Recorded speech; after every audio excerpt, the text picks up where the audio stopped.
The hardest truths in life aren't the ones we don't know. They're the ones we refuse to accept. You will lose everything you love. You will be forgotten. You will suffer more than you think you can endure. And yet, through all of this, you can remain unbroken.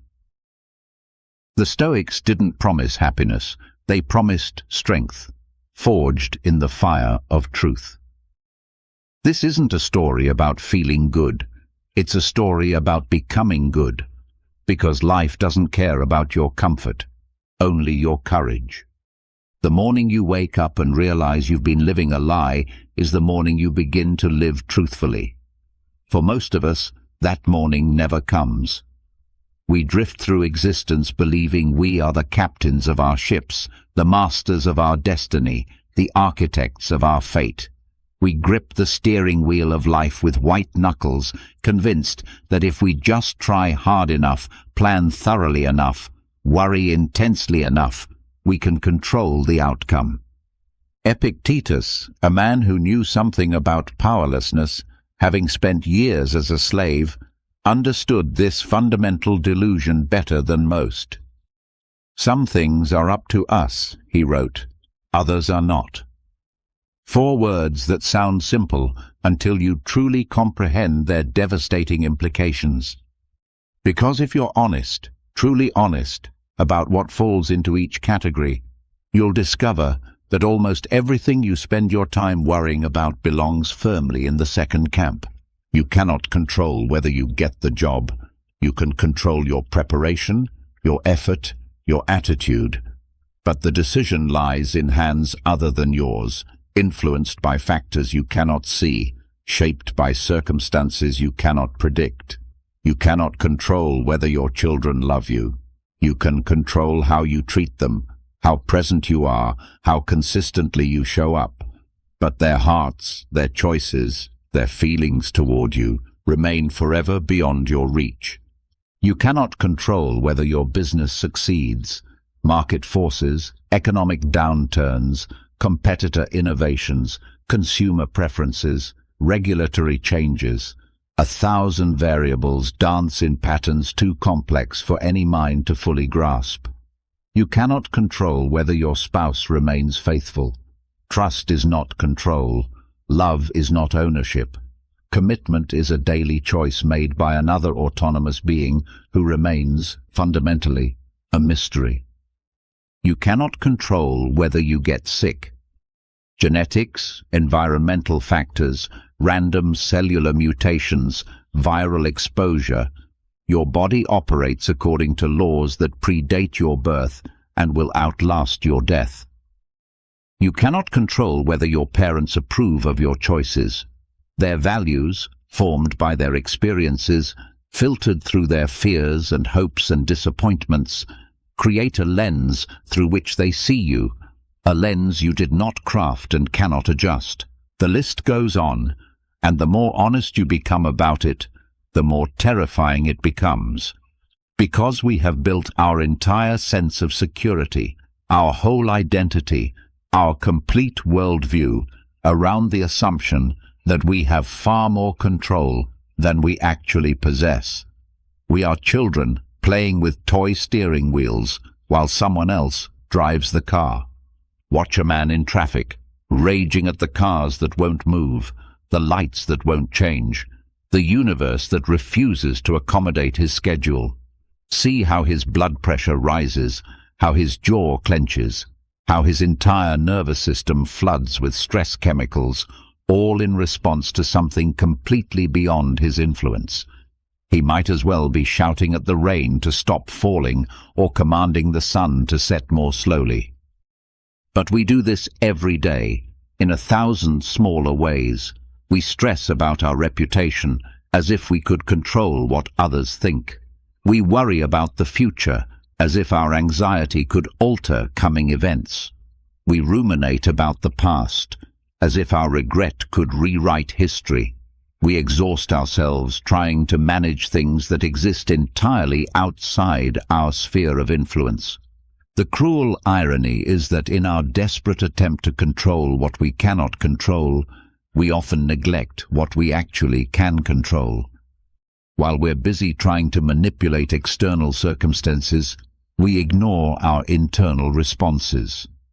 While we're focused on changing other people, we overlook changing ourselves. While we're attempting to bend the world to our will, we forget that our will itself is the one thing we might actually have dominion over. Consider the sand slipping through your fingers. The harder you squeeze, the faster it falls. The tighter your grip, the more you lose. This is not a metaphor. This is the literal truth of how control works in human life. The illusion of control is not just wrong, it's counterproductive. It creates suffering where none need exist and blindness where clarity could flourish. The Stoic recognition of our limited control is not pessimistic, it's realistic. And within that realism lies a strange kind of freedom. When you stop trying to control the uncontrollable, you discover how much energy you've been wasting. When you stop fighting reality, you can start working with it. When you release your grip on outcomes, you can focus entirely on inputs. This doesn't mean becoming passive, it means becoming precise. Instead of diffusing your effort across 100 variables you cannot influence, you concentrate it on the few you can. Instead of spreading your anxiety thin across all possible futures, you channel your attention into present choices. Instead of exhausting yourself trying to change the world, you invest yourself in changing your response to the world. The brutal truth that hurts to hear is this: you have been living under an illusion, and that illusion has been making you miserable. You have been trying to do the impossible while neglecting the possible. You have been playing a game with rules that don't exist while ignoring the game that's actually being played. But here's what might hurt even more. You've known this all along. Deep down, beneath the stories you tell yourself, beneath the strategies you employ, beneath the worry and planning and desperate grasping, you've always known that you're not really in control. You've just been too frightened to admit it. The question now is whether you're brave enough to stop pretending, whether you're strong enough to face the truth, whether you're wise enough to find freedom in surrender. Because until you do, you'll remain a prisoner of your own expectations, forever frustrated by a world that refuses to comply with your demands. And that's a prison no one else can unlock. We carry invisible weights through life, not in our backs or our hands, but in our minds. These weights are our expectations, and they grow heavier with each passing year, each accumulated disappointment, each gap between what we hoped for and what we received. We don't even notice we're carrying them until the burden becomes unbearable, until we find ourselves crushed beneath the simple act of living. Marcus Aurelius, writing in his private journal while governing an empire, understood this burden intimately. You have power over your mind, not outside events, he reminded himself. Realize this, and you will find strength. But embedded in this reminder is a recognition that he, like all of us, constantly forgot this truth. He had to write it down, had to repeat it to himself, because the human mind naturally generates expectations the way the heart pumps blood, constantly, unconsciously, inevitably. We expect our children to be grateful. We expect our efforts to be rewarded. We expect good people to prosper and bad people to suffer. We expect fairness, recognition, reciprocity. We expect the weather to cooperate with our plans, traffic to respect our schedule, technology to work when we need it. We expect our bodies to remain young, our minds to stay sharp, our energy to last forever. But expectation is not hope, it's demand. When we hope for something, we remain open to other possibilities. When we expect something, we close ourselves off to any reality that doesn't match our projection. Hope says, This would be wonderful. Expectation says, this should happen. And that word, should, is where suffering begins. Consider the parent who expects their child to follow their career path. They've imagined family dinners where they discuss shared professional interests, pictured their child taking over the family business, envisioned a legacy continuing through generations. But their child wants to be an artist, a teacher, a traveler, anything but what the parent planned. The parent's suffering doesn't come from their child's choice. It comes from the collision between expectation and reality. The child hasn't failed. The expectation has. But we rarely blame our expectations. We blame the world for not conforming to them. Watch how this plays out in romance. We meet someone and immediately begin constructing an elaborate future in our minds. We expect them to love us the way we love them, to prioritize us the way we prioritize them, to see the relationship through the same lens we use. We expect them to change in the ways we want them to change, and to remain the same in the ways we need them to stay the same. We expect them to somehow be both completely authentic and perfectly suited to our desires.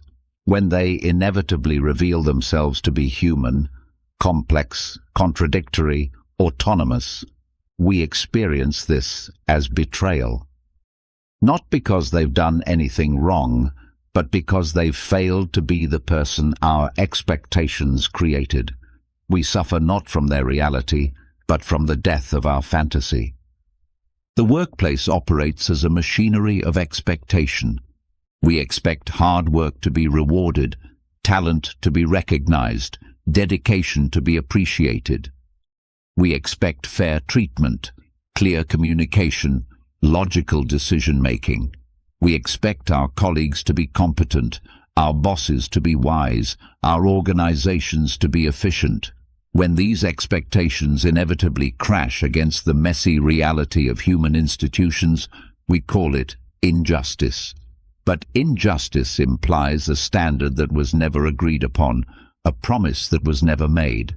The brutal truth is that most of our suffering comes not from what happens to us, but from the story we tell ourselves about what should have happened. The gap between expectation and reality becomes a wound we pick at constantly, never allowing it to heal, never questioning whether the expectation itself might be the problem. Consider how different your emotional life would be if you could experience events without the overlay of expectation. Rain would be rain, not bad weather that ruins your plans. Your friend's cancellation would be information, not betrayal. Your child's different choices would be curiosity, not disappointment. Your partner's moods would be human complexity, not personal rejection. This doesn't mean becoming passive or lowering your standards. It means recognizing that your emotional well-being depends not on the world meeting your expectations, but on your ability to engage with reality as it is, rather than as you think it should be. It means understanding that expectation is a form of resistance to what's actually happening, and resistance creates suffering. The Stoics practiced this through a mental exercise called negative visualization, imagining loss, imagining failure, imagining disappointment before it arrives. Not to become pessimistic, but to become prepared. When you've already accepted that things might not go as planned, you can't be crushed when they don't. When you've already made peace with imperfection, you can't be shattered by it. But this practice reveals something even more unsettling: how much of our identity is built on our expectations being met. We don't just expect good outcomes, we expect them as proof that we're good people, that we're living correctly, that the universe recognizes our worth. When expectations aren't met, we don't just experience disappointment, we experience a crisis of meaning.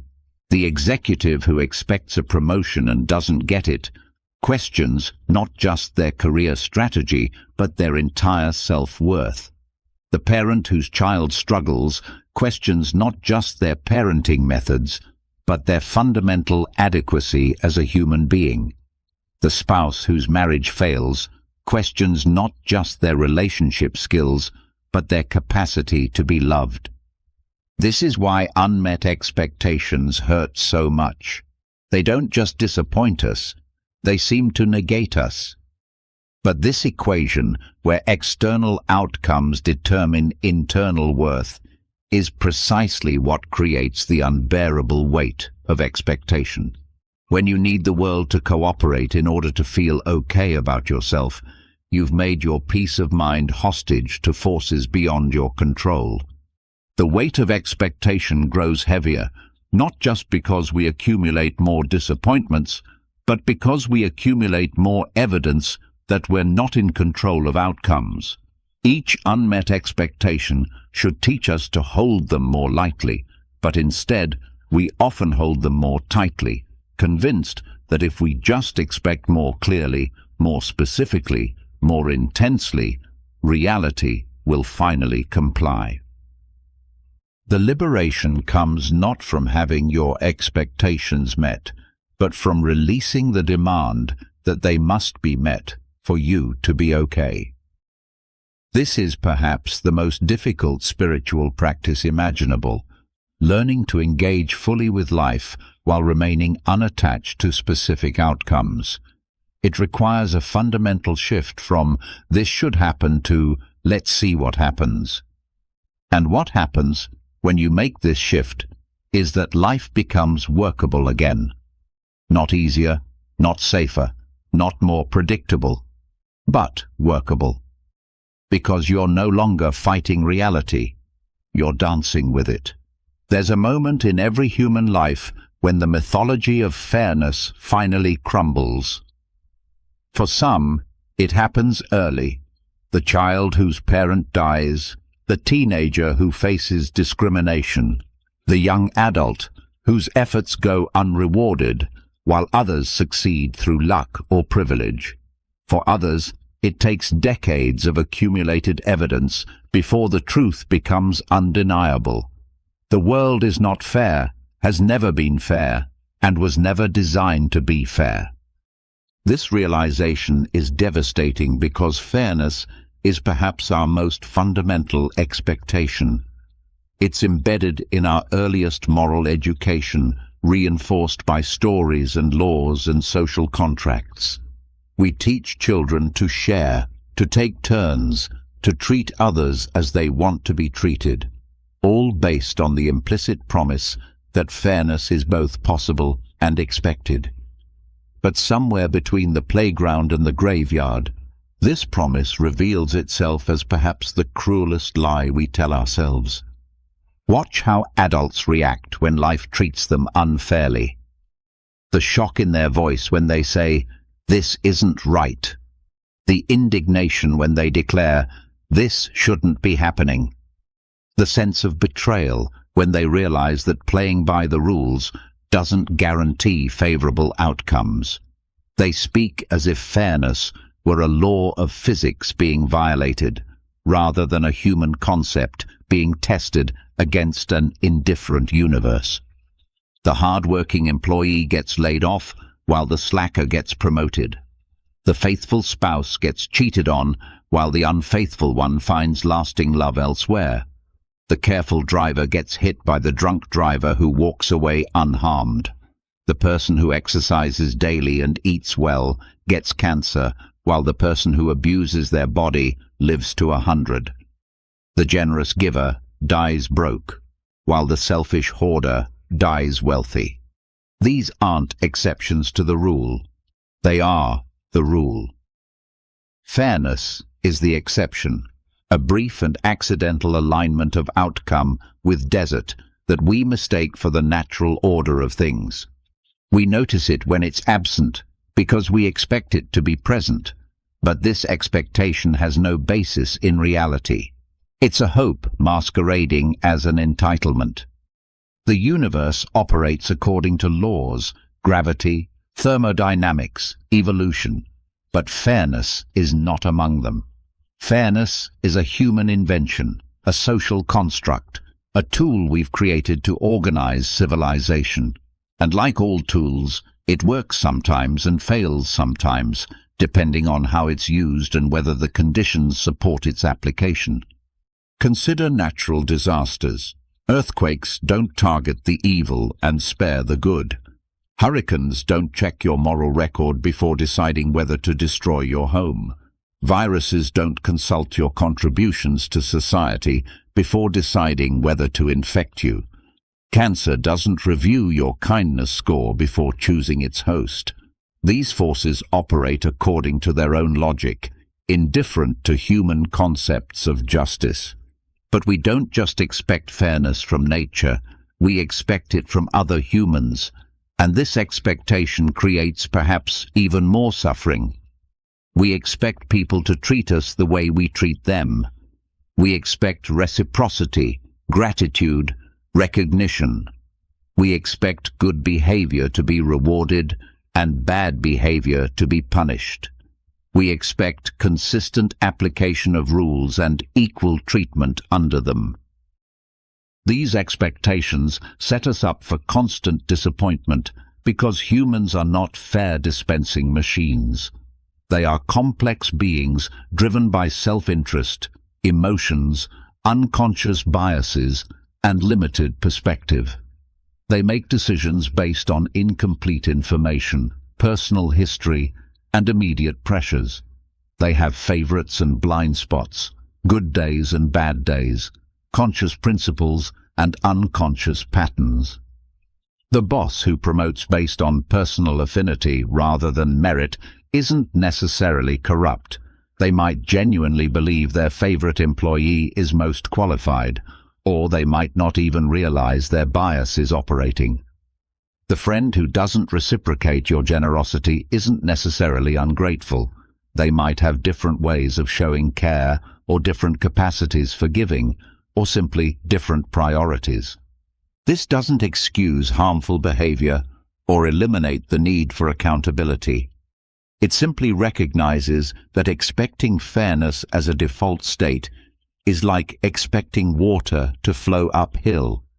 It requires constant energy to achieve and maintain, and it's always fighting against natural tendencies. The Stoics understood this deeply. They didn't rage against unfairness because they didn't expect fairness. Marcus Aurelius wrote, "How much trouble he avoids who does not look to see what his neighbor says or does, but only to what he does himself." This wasn't indifference to injustice.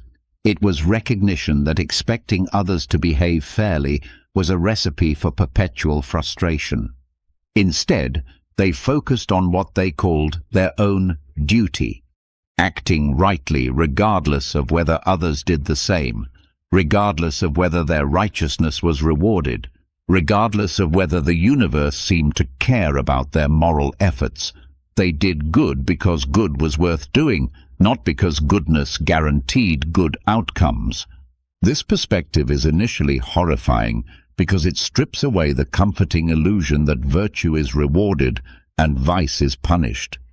It suggests that we might live exemplary lives and still suffer greatly, that we might be generous and kind and still face loss and betrayal and pain.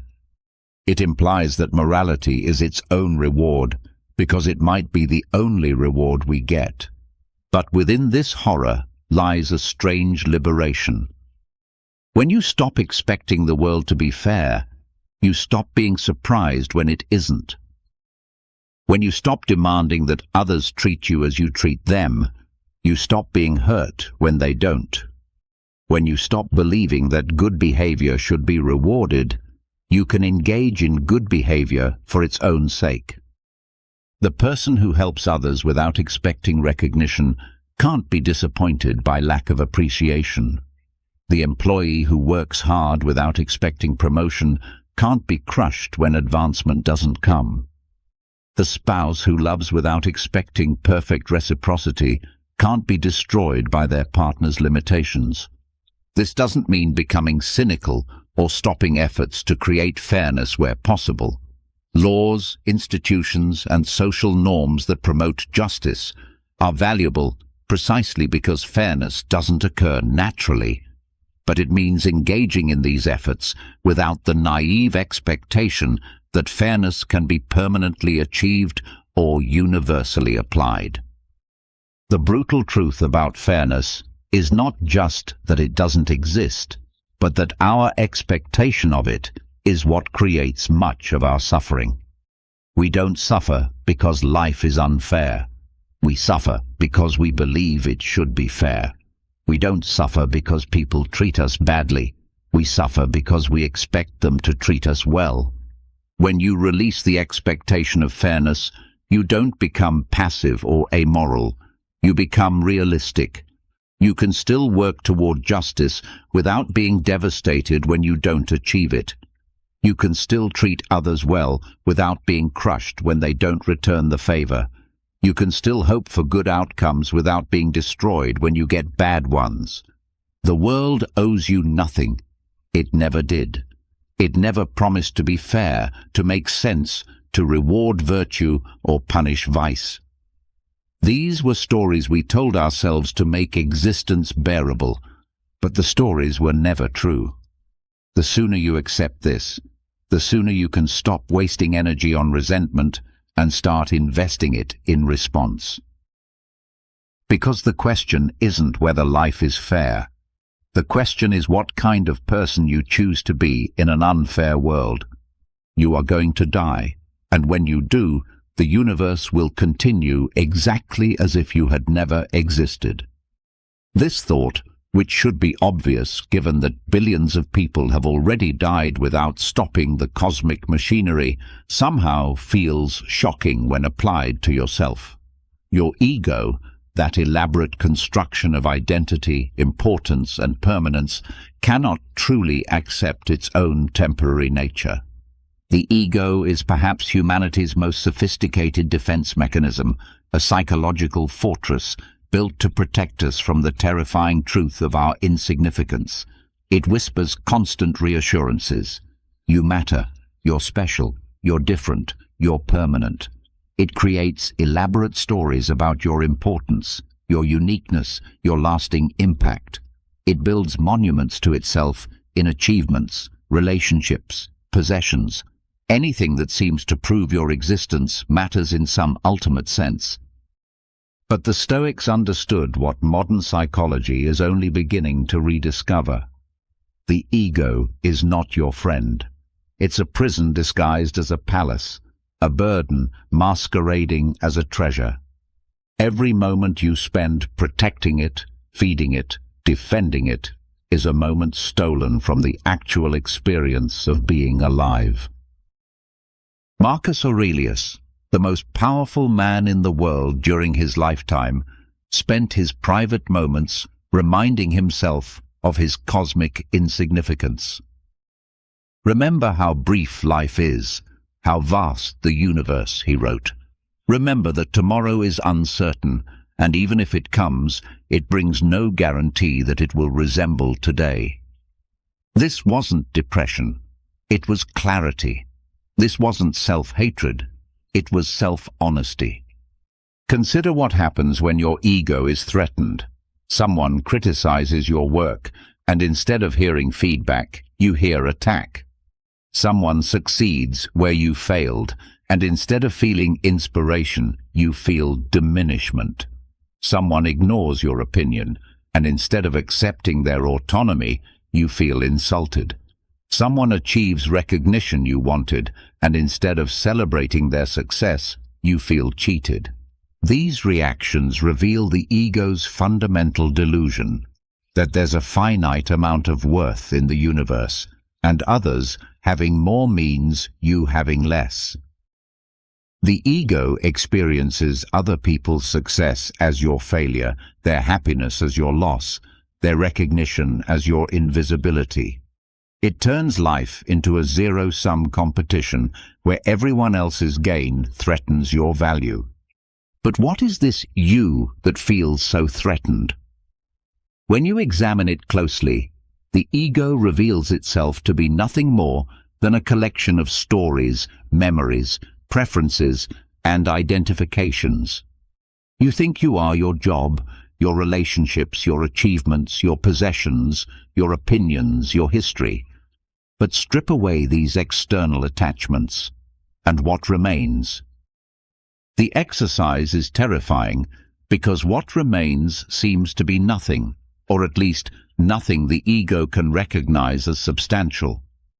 You are not your career because that can change or end. You are not your relationships because those people are autonomous beings who might leave or die. You are not your achievements because those exist in the past and can be surpassed or forgotten. You are not your possessions because those are temporary accumulations that will outlast you or be destroyed. You are not even your body, which is constantly changing, aging, moving toward its own dissolution. You are not your thoughts, which arise and pass away without your control. You are not your emotions, which shift like weather systems across the landscape of consciousness.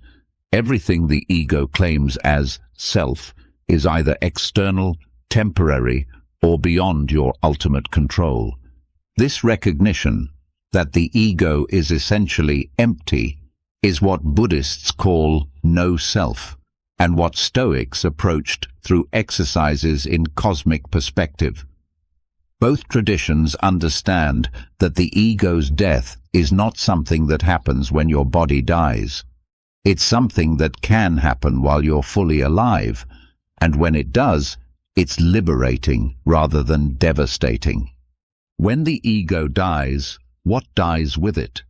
The constant need for validation, the exhausting work of maintaining an image, the painful comparison with others, the fear of criticism, the hunger for recognition, the anxiety about legacy, the endless internal monologue that narrates your specialness and justifies your importance, finally goes quiet. What remains is not nothing. It's everything. Without the ego's narrow focus on protecting and promoting itself, you can actually experience life directly. You can appreciate beauty without needing to own it, witness others' success without feeling diminished by it, receive criticism without feeling attacked, face failure without feeling destroyed. The death of ego doesn't make you passive or careless, it makes you effective. When you're not spending energy on self-protection, you can invest it in actual engagement. When you're not worried about looking good, you can focus on doing good. When you're not concerned with getting credit, you can concentrate on getting results. Consider how different your work would be if you didn't need recognition for it. How much more creative would you be if you weren't worried about judgment? How much more present would you be in relationships if you weren't constantly monitoring how you were being perceived? How much more alive would you feel if you weren't always trying to prove your aliveness? The ego promises security but delivers anxiety. It promises importance but delivers isolation. It promises permanence but reminds you constantly of your mortality. Every strategy it employs to protect you ends up imprisoning you. But the ego doesn't die easily. It will fight to survive, creating elaborate justifications for its necessity. It will convince you that without it, you'll become a doormat, that you need it to succeed, that losing it means losing everything valuable about yourself. It will make ego death seem like actual death because, from its perspective, it is. The Stoic practice of memento mori, remember you will die, is not morbid fascination with mortality. It's a daily reminder that the ego's desperate scrambling for permanence is futile. You will die. Your achievements will be forgotten. Your name will fade from memory. Your impact will be absorbed into the vast flow of history. This is not tragic. It's simply true. And within this truth lies tremendous freedom. If you're going to die anyway, if your importance is temporary anyway, If your ego will dissolve anyway, why not let it go now? Why not experience what lies beyond it while you still have the chance? What lies beyond ego is not the absence of self, but the presence of being. Not the negation of identity, but the discovery of what identity really is when it's not built on the shifting sands of external validation. Not the end of caring, but the beginning of caring about what actually matters. The death of ego is not something that happens to you, it's something you allow. And allowing it might be the most courageous thing you ever do, because it means facing the truth that your ego has spent your entire life helping you avoid. You are both completely insignificant in the cosmic sense and absolutely essential in the immediate sense. You don't matter to the universe, but you matter completely to this moment. And this moment is all you've ever actually had. Pain is the most honest teacher you will ever encounter. It cannot be bribed, manipulated, or deceived. It arrives uninvited, stays as long as necessary, and leaves only when its lesson has been learned, or when you have learned to stop fighting it. Every human being will receive this education, whether they want it or not, because pain is not a malfunction of life, it is a feature of it. We live in a culture that treats pain as the enemy, something to be avoided, numbed, or eliminated as quickly as possible. We reach for pills, distractions, substances, anything that might dull the sharp edges of discomfort. We speak of pain as a problem to be solved rather than a message to be received. But this approach is like shooting the messenger who brings urgent news. You silence the warning, but you don't address the crisis it announces. The Stoics understood that pain serves a purpose beyond mere suffering. Seneca wrote, "Every new beginning comes from some other beginning's end." But he might have added that every end comes through the fire of pain, and every beginning requires walking through that fire rather than around it. Pain is the crucible in which character is forged, the pressure under which diamonds form, the resistance that builds strength. Consider the different types of pain that life inevitably delivers. There's the sharp, sudden pain of loss, the death of someone you love, the end of a relationship, the collapse of a dream you've nurtured for years. This pain feels like tearing, like something essential being ripped away from you, leaving you wondering how you can possibly continue with such a fundamental part of yourself missing. Then there's the slow, grinding pain of disappointment, years of effort that lead nowhere. The gradual recognition that you're not as talented as you thought. The creeping awareness that your life is smaller and more ordinary than you imagined.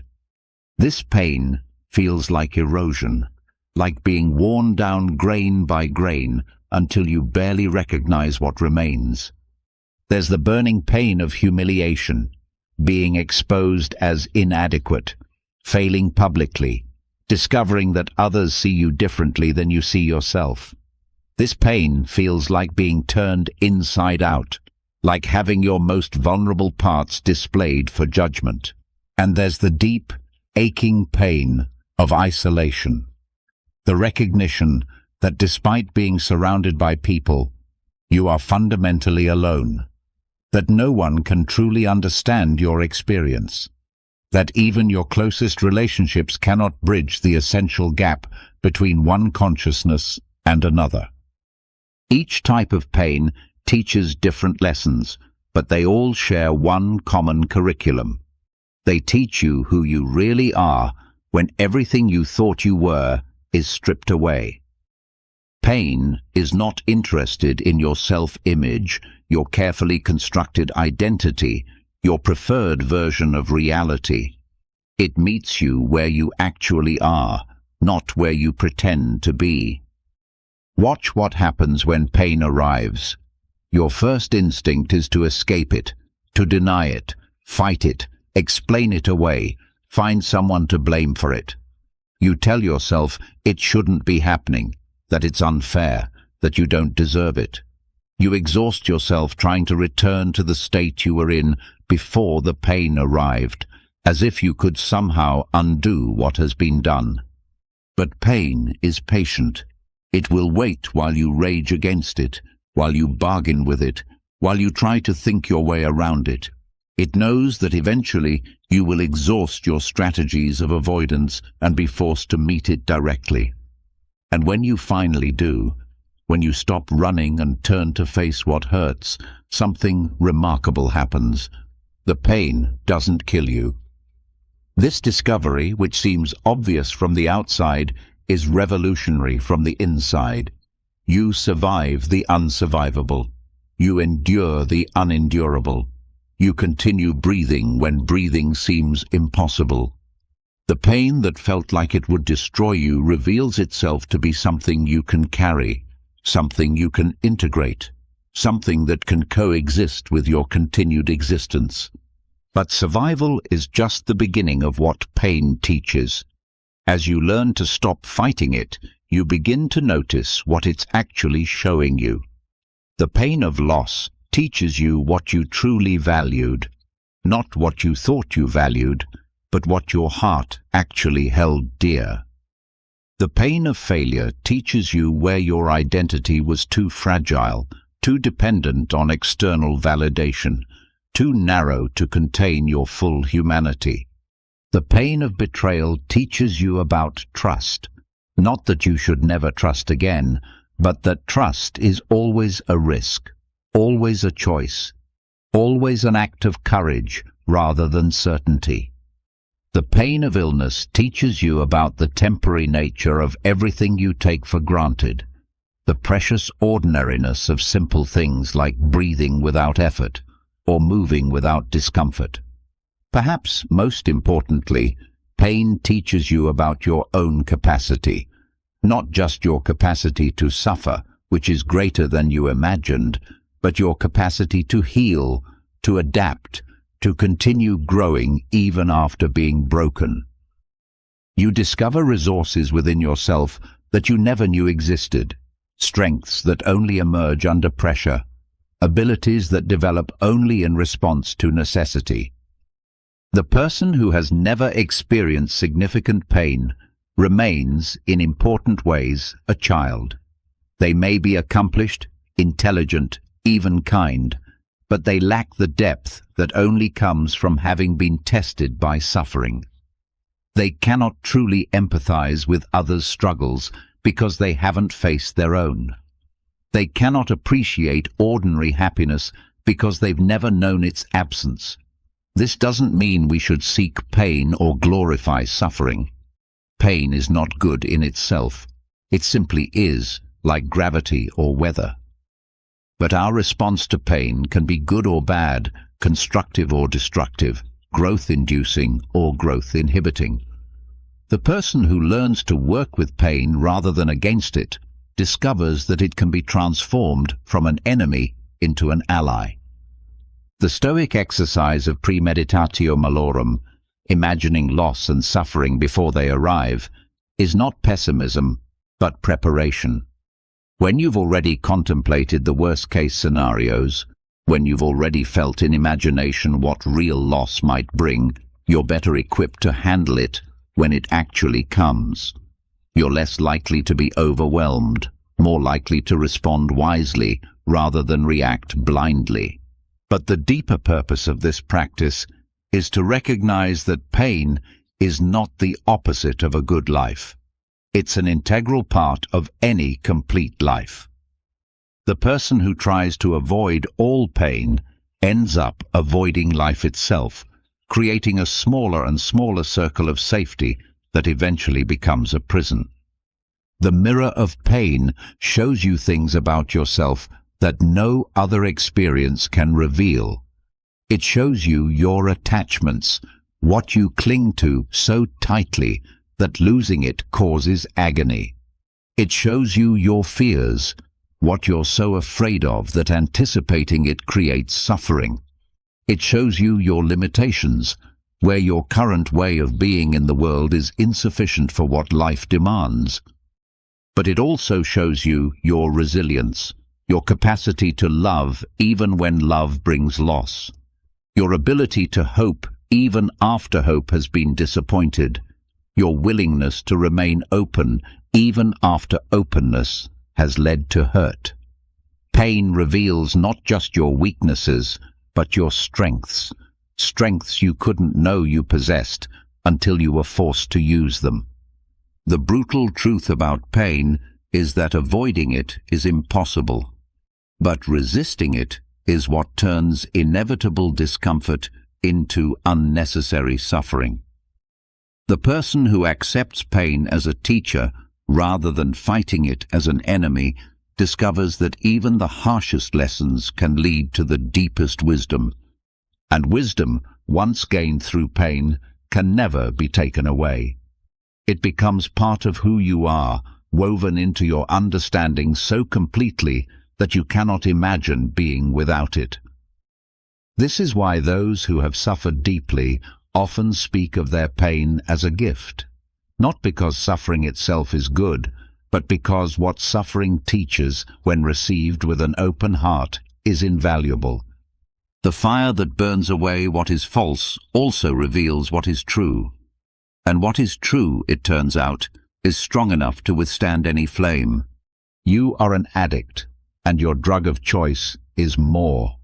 More money, more recognition, more love, more time, more experiences, more things, more achievements, more validation.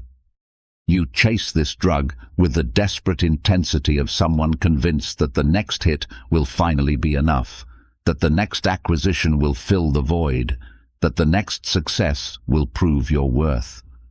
But like all addictions, the pursuit of more is a prison disguised as freedom. Watch yourself for just one day. Notice how many times you think, if I just had, or once I get, or when I finally achieve. You'll discover that your mind is constantly reaching beyond the present moment towards some imagined future where having more will make you feel complete.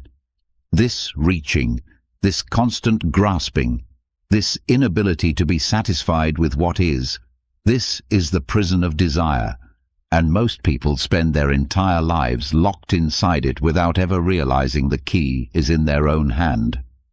Seneca, one of Rome's wealthiest men, understood this paradox intimately.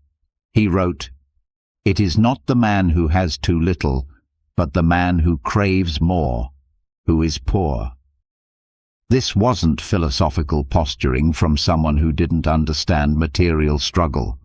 It was hard-won wisdom from someone who had everything the world could offer and discovered that everything wasn't enough. The cruel mathematics of desire work against you in ways that seem designed to ensure perpetual dissatisfaction.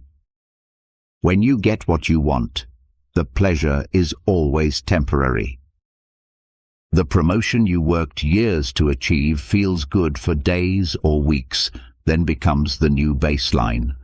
The relationship you longed for becomes familiar, ordinary, something you take for granted. The house you saved for becomes just where you live, no longer a source of joy but a collection of problems to maintain. But when you don't get what you want, the dissatisfaction is immediate and intense.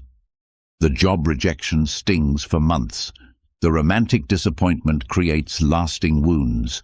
The financial setback becomes a source of ongoing anxiety. The system is rigged. Temporary pleasure for getting what you want, lasting pain for not getting it. This wouldn't be so devastating if desires were finite, if you could satisfy them all and then live in contentment. But desires are like a hydra. Cut off one head and two more appear. Achieve financial security and you want freedom. Gain freedom and you want purpose. Find purpose and you want recognition. Receive recognition and you want deeper meaning. Find meaning and you want transcendence. There is no end to the wanting, because wanting itself has become your identity. Consider how the modern world amplifies this prison. Advertising exists specifically to create dissatisfaction with what you have. Social media provides an endless parade of others who seem to have more, do more, experience more. The economy depends on your perpetual consumption, your constant feeling that what you have isn't enough. You're surrounded by messages designed to convince you that happiness is always one purchase away. But the deepest prison isn't created by external forces. It's created by your own mind's inability to distinguish between wants and needs. You confuse temporary preferences with essential requirements. You treat desires as emergencies. You experience the gap between what you have and what you want as a crisis requiring immediate resolution. The person who must have the perfect job can't appreciate the adequate job they have. The person who demands the ideal relationship can't enjoy the imperfect but genuine connection available to them. The person who needs more money can't feel grateful for the security they possess. Desire doesn't just prevent satisfaction, it actively destroys the capacity for satisfaction. This is why winning the lottery rarely creates lasting happiness. The windfall temporarily satisfies financial desires, but it doesn't address the underlying mechanism that creates desire. Soon enough, new wants emerge to fill the space left by the old ones. The problem isn't insufficient resources, it's insatiable appetite. The Stoics discovered that the only way to escape the prison of desire is to stop feeding it. This doesn't mean becoming passive or ceasing to work toward goals. It means learning to engage with life from a place of sufficiency rather than deficiency, from gratitude rather than grasping, from choice rather than compulsion. When you truly internalize that you already have enough, not everything you want, but enough to live well, something fundamental shifts. You can pursue goals without being driven by them. You can appreciate improvements without being dependent on them. You can engage with opportunities without being enslaved by outcomes. This shift requires recognizing that most of what you think you need is actually what you've been conditioned to want. The designer clothes, the luxury car, the impressive title, the perfect body, the exotic vacation. Strip away the cultural programming and ask yourself, do these things actually improve your capacity to think clearly, love deeply, create meaningfully, or live courageously? Or are they just expensive distractions from the real work of being human? The practice of voluntary discomfort, what the Stoics called living below your means, reveals how little you actually need to be content. Sleep on the floor occasionally, eat simple food, wear ordinary clothes, walk instead of driving, spend time alone without entertainment. These experiences aren't about deprivation, they're about discovering that most of your supposed needs are manufactured dependencies. When you realize you can be happy with less, you discover that you have more than enough. When you stop needing things to be different, you can appreciate them as they are. When you release the compulsion to acquire, you can enjoy what you possess. When you escape the prison of desire, you find yourself in the palace of presence. But this prison has guards: fear of missing out, social pressure, unconscious programming, the ego's need to prove itself through accumulation. These guards will tell you that wanting less means being less, that contentment equals complacency, that accepting what you have means giving up on growth. These are lies designed to keep you imprisoned. The person who has escaped desire doesn't stop growing. They grow more effectively because they're not scattered across 1,000 wants. They don't stop achieving. They achieve more meaningful things because they're not chasing every shiny object. They don't become passive. They become purposeful, directing their energy toward what actually matters rather than what merely glitters. The brutal truth about desire is that satisfying it is impossible because it's not actually about getting things. It's about the getting itself. You're addicted to the chase, not the capture. You're hooked on the hoping, not the having. You've confused the temporary biochemical rush of anticipation with genuine fulfillment. Breaking this addiction requires withdrawal, and withdrawal is uncomfortable. You'll feel restless, anxious, empty when you stop constantly reaching for more. This discomfort is not a sign that something is wrong. It's a sign that something is finally being healed. The emptiness you feel when you stop filling it with desires is not a void to be feared, but a space to be inhabited. In that space, you'll discover what you actually are when you're not constantly trying to become something else. You'll find peace when you stop seeking it elsewhere. You'll experience abundance when you stop measuring it by external standards. The prison of desire has no locks, no walls, no guards except the ones you maintain through your own thinking. The moment you stop believing that happiness exists somewhere else, in something else, through someone else, that moment you discover it was available all along, right here, right now, in this ordinary, imperfect, sufficient life you're already living. But you have to stop running toward the horizon to see the ground beneath your feet. You will die. Not someday, not eventually, not in the distant future when you're old and ready. You will die, and it could happen today.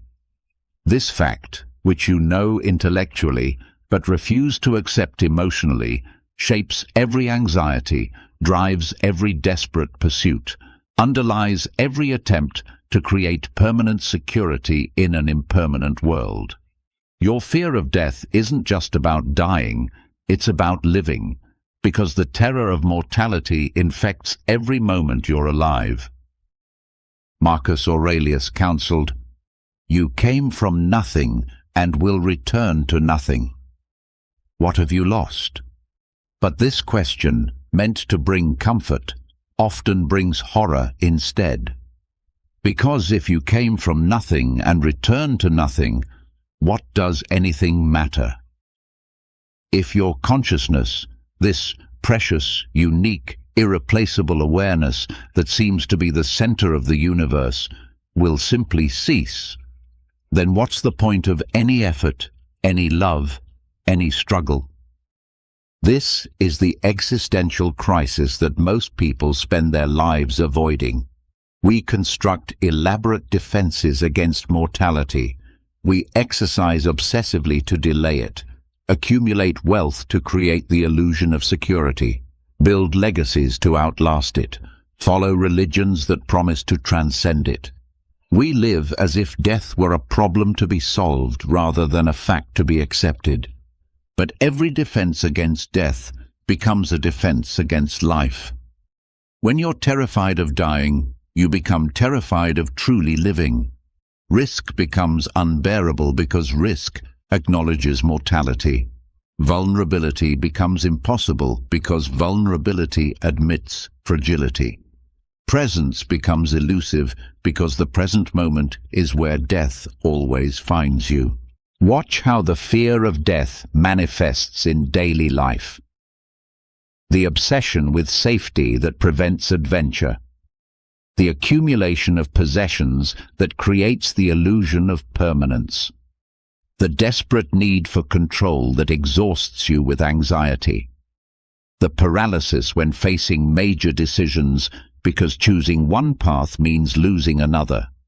The inability to love fully because loving completely means accepting the inevitable loss of what you love. The middle-aged person who suddenly realizes half their life is over and panics about wasted time, but then wastes more time panicking. The young person who believes they're immortal but lives in constant anxiety about everything that could go wrong. The elderly person who clings to life so desperately they forget to live it. all driven by the same fundamental terror, the recognition that this existence is temporary and there's nothing you can do about it. But what if this terror is based on a misunderstanding? What if the fear of death is actually fear of not having lived? What if the anxiety about ending is really anxiety about not having begun? What if mortality isn't the enemy of a meaningful life, but the source of its urgency and preciousness? Consider how differently you'd live if you truly accepted that you're dying. Not morbidly, not obsessively, but simply factually. If you knew you had 1 year left, would you spend it worried about your reputation? If you had 1 month, would you waste it on resentment? If you had 1 day, would you squander it on trivial anxieties? The Stoic practice of memento mori, remembering death, isn't meant to make you morbid, but to make you alive. When you accept mortality, you stop postponing life. When you embrace impermanence, you start appreciating what's temporary. When you make peace with ending, you can begin engaging with what's present. Death reveals what matters and what doesn't. In the face of mortality, most of your daily concerns become obviously trivial.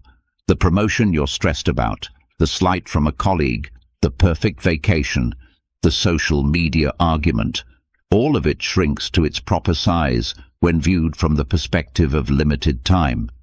But death also reveals what doesn't diminish in the face of mortality: love, beauty, truth, courage, kindness, growth. These don't become less important when you remember you're dying. They become more important. They don't lose meaning in the face of impermanence. They gain urgency. The person who has truly accepted their mortality doesn't become reckless or nihilistic. They become free.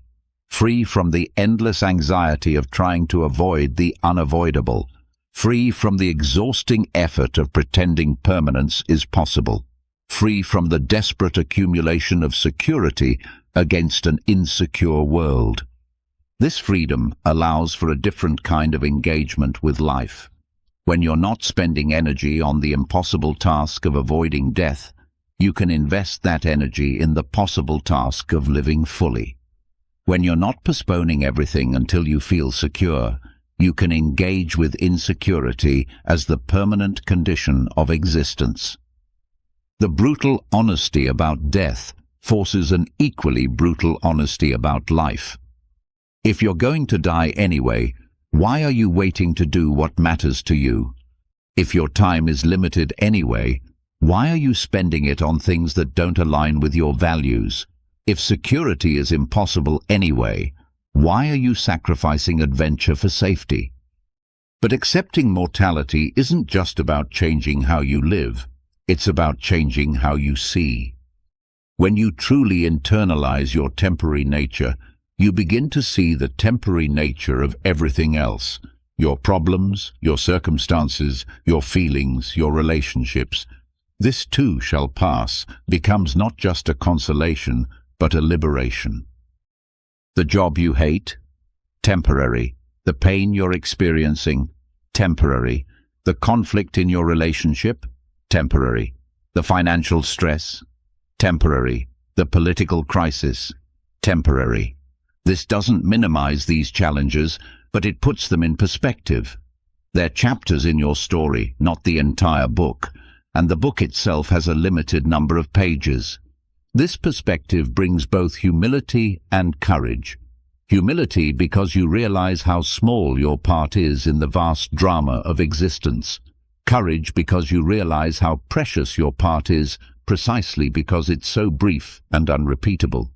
The fear of death often masquerades as love of life, but it's actually the opposite. When you're terrified of dying, you can't fully live. When you're constantly worried about what you might lose, you can't fully appreciate what you have. When you're desperate to make your mark on eternity, you miss the mark you could make on today. But when you make peace with impermanence, you discover what the Stoics knew, that mortality doesn't diminish life's meaning. It concentrates it.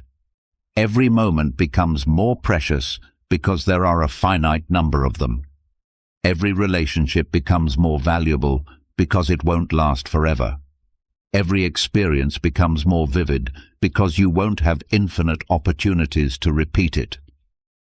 The meditation on death isn't preparation for dying, it's preparation for living. Because until you accept that your time is limited, you'll keep acting as if you have forever. Until you embrace your mortality, you'll keep postponing your vitality. Until you stop fearing the end, you can't fully embrace the middle. Death is not the opposite of life. It's the deadline that gives life its structure, its urgency, its meaning. It's the frame that makes the picture possible, the silence that makes the music audible, the space that makes the dance visible.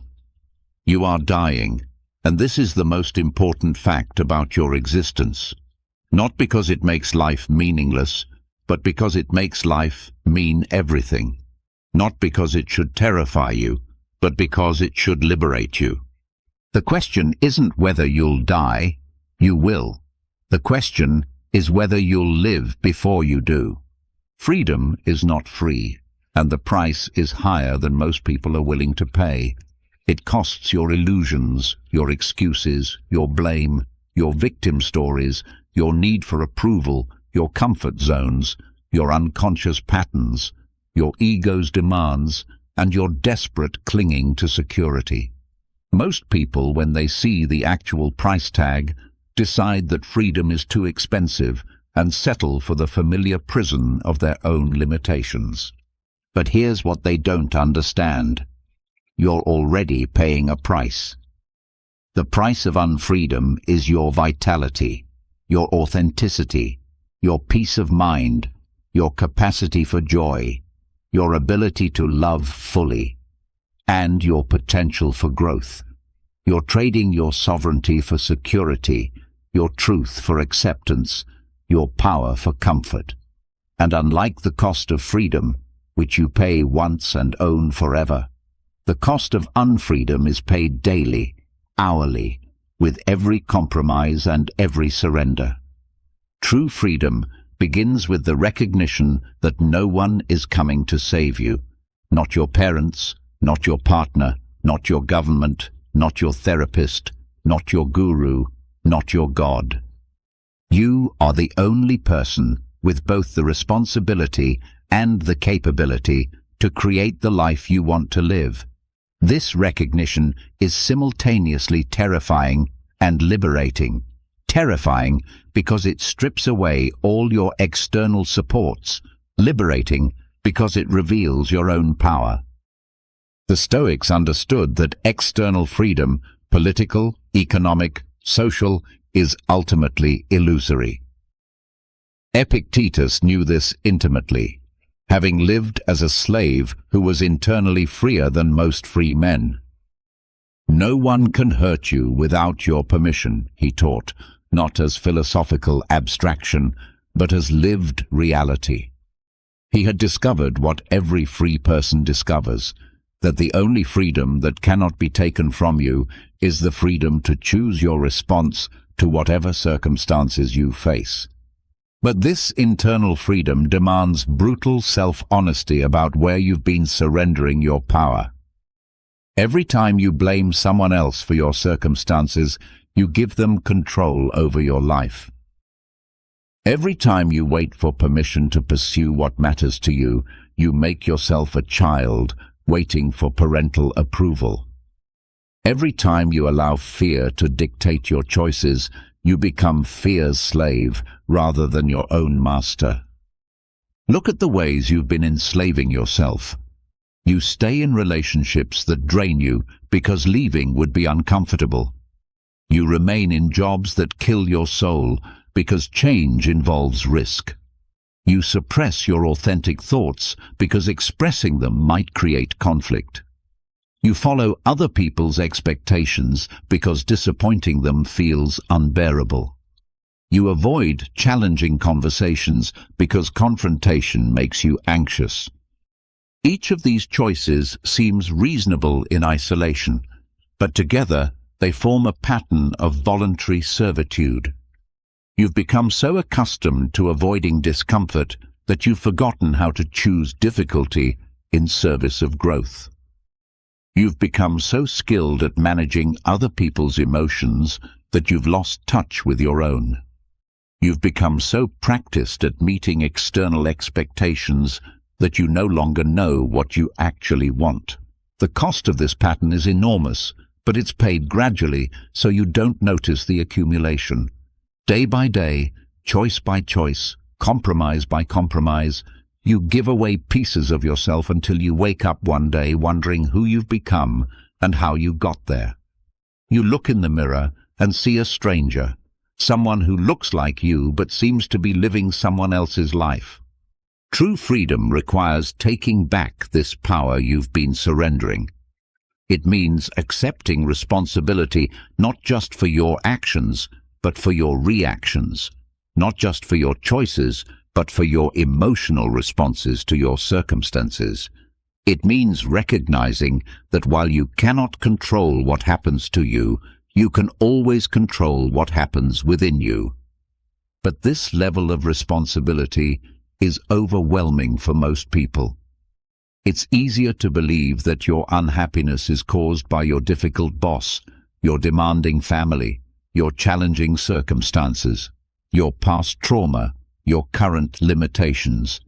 It's simpler to focus on changing others rather than changing yourself, to demand that the world accommodate you rather than learning to navigate the world as it is. The path to freedom requires abandoning these comfortable delusions. It means accepting that your emotional state is your responsibility, that your life circumstances are largely the result of your choices, that your relationships reflect your patterns, that your external world mirrors your internal world. This acceptance doesn't deny the reality of injustice, trauma, or genuine external obstacles. It simply recognizes that your response to these realities determines their power over you. Freedom also costs your need for approval.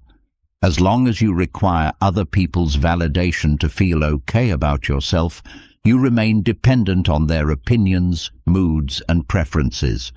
You become a prisoner of their perception, constantly adjusting your behavior to maintain their positive regard. True freedom means being willing to be disliked, misunderstood, criticized, or rejected while still maintaining your integrity and pursuing your values. This doesn't mean becoming callous or indifferent to others' feelings. It means distinguishing between consideration and compliance, between kindness and people-pleasing, between love and dependency. It means being able to say no when no is the honest answer, to speak truth when truth is needed, to set boundaries when boundaries are necessary, even when these choices make others uncomfortable. The cost of freedom includes your victim stories, the narratives you've constructed about how life has wronged you, how others have failed you, how circumstances have conspired against you. These stories may be factually accurate, but they become chains when you use them to explain your current limitations rather than your past experiences. Freedom requires moving from "this happened to me, therefore I cannot," to "this happened to me, and here's how I choose to respond." Freedom demands emotional regulation, the ability to experience feelings without being controlled by them. This means developing the capacity to feel anger without becoming aggressive, to experience fear without becoming paralyzed, to encounter disappointment without becoming cynical, to face loss without becoming bitter. It means learning to surf emotional waves rather than being tumbled by them. Perhaps most costly of all, freedom requires giving up the comfortable stories about why you cannot change, why your circumstances are fixed, why your personality is immutable, why your past determines your future. These stories feel protective because they excuse you from the difficult work of growth, but they also keep you trapped in patterns that no longer serve you. The person who pays the full price of freedom discovers something remarkable, that the cost was worth it, not because life becomes easier, but because it becomes authentic. Problems don't disappear, but they become your problems to solve rather than evidence of your victimhood. Challenges don't vanish, but they become opportunities for growth rather than proof of life's unfairness. Relationships don't become perfect, but they become real rather than performances. Freedom is not the absence of constraints. It's the conscious choice of which constraints to accept. The free person chooses their struggles rather than having struggles imposed upon them. They choose their responsibilities rather than avoiding all responsibility.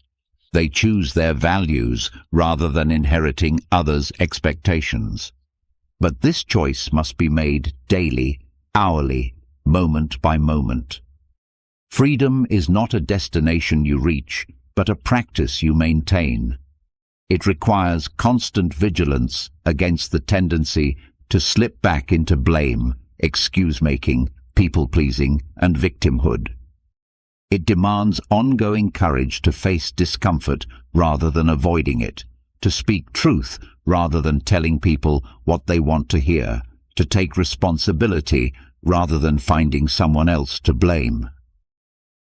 The brutal truth about freedom is that most people don't want it badly enough to pay its price.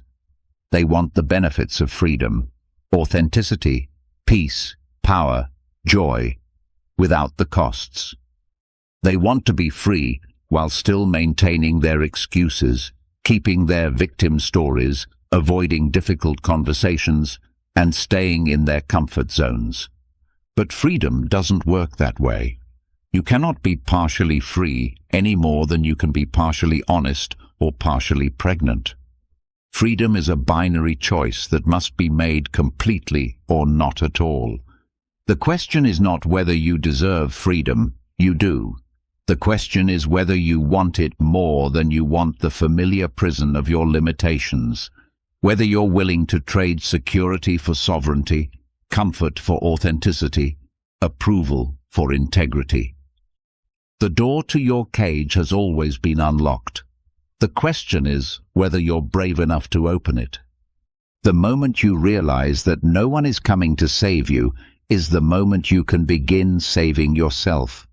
This realization is simultaneously devastating and liberating. Devastating because it destroys the comforting illusion that someone else is responsible for your life. Liberating because it returns to you the power to shape your existence. But this power comes with a weight that most people find unbearable. The full burden of responsibility for your choices, your responses, your circumstances, and your character. Jean-Paul Sartre wrote, "We are condemned to be free," meaning that even refusing to choose is itself a choice. Even denying responsibility is an act of responsibility. You cannot escape the burden of creating yourself through your decisions, moment by moment, day by day, year by year. Every action you take, every word you speak, every thought you entertain contributes to the person you're becoming. There is no neutral ground, no timeouts, no breaks from the relentless task of self-creation. This responsibility extends far beyond your obvious choices. You're responsible not just for what you do, but for how you interpret what happens to you. You're responsible not just for your actions, but for your reactions. You're responsible not just for your words, but for the emotions that drive them. You're responsible not just for your successes, but for how you handle your failures. The scope is comprehensive and inescapable. Most people spend enormous energy trying to escape this burden. They blame their parents for their personality, their circumstances for their choices, their past for their present, their genetics for their behavior, their culture for their values, their upbringing for their limitations. They construct elaborate explanations for why they are the way they are, as if understanding the causes somehow eliminates the responsibility for change. But explanation is not excuse. Understanding why you developed certain patterns doesn't absolve you of the responsibility to change them. Recognizing how your past shaped you doesn't mean your past determines you. Acknowledging external influences doesn't transfer responsibility for your life to those influences. You remain the author of your story, even if you didn't choose all the circumstances in which the story unfolds. Watch how differently people respond to identical situations. Two people face job loss. One sees opportunity for growth and reinvention. The other sees confirmation of their inadequacy and the world's unfairness. Two people experience relationship breakups. One uses it as motivation for self-reflection and improvement. The other uses it as evidence that love is impossible and trust is foolish. Two people encounter serious illness. One finds deeper appreciation for life and relationships. The other becomes bitter about the randomness and cruelty of existence. The external circumstances are the same. The responses are completely different. This difference doesn't come from personality, luck, or circumstances. It comes from the degree to which each person accepts responsibility for their internal experience. The person who takes full responsibility for their response has options. The person who attributes their response to external forces has only one option: waiting for external forces to change. Taking full responsibility doesn't mean blaming yourself for everything that happens. It means acknowledging that while you cannot control all the events in your life, you can always control your response to those events. It means recognizing that your emotional state, your perspective, your choices, and your character development are your responsibility, regardless of what external factors influence their formation. This distinction is crucial because without it, responsibility becomes self-torture rather than self-empowerment. You are not responsible for being born into dysfunction, but you are responsible for healing from it. You are not responsible for being traumatized, but you are responsible for your recovery. You are not responsible for others' actions toward you, but you are responsible for your reactions to their actions. The burden of responsibility includes accepting that your problems are yours to solve, even if you didn't create them. Your difficult childhood is your healing work to do. Your financial struggles are your solutions to find. Your relationship conflicts are your patterns to address. Your career dissatisfaction is your choices to make. Your emotional turbulence is your regulation to develop. This doesn't mean you must solve everything alone. Seeking help, advice, therapy, mentorship, or support is often a responsible choice. But it means recognizing that even when others help you, you remain responsible for seeking that help, implementing the advice, doing the work, and maintaining the progress. No one else can do your healing, growth, or development for you. The weight of this responsibility can feel overwhelming, especially when you first fully grasp its scope. You might feel crushed by the recognition that every aspect of your life, your happiness, your relationships, your success, your peace of mind, your character, ultimately depends on choices you make. The temptation to retreat into blame, excuse-making, and victimhood can be intense. But this overwhelm comes from trying to take responsibility for everything at once, rather than recognizing that responsibility is exercised one choice at a time, one moment at a time, one day at a time. You don't have to fix your entire life today. You only have to make one responsible choice right now, and then another, and then another.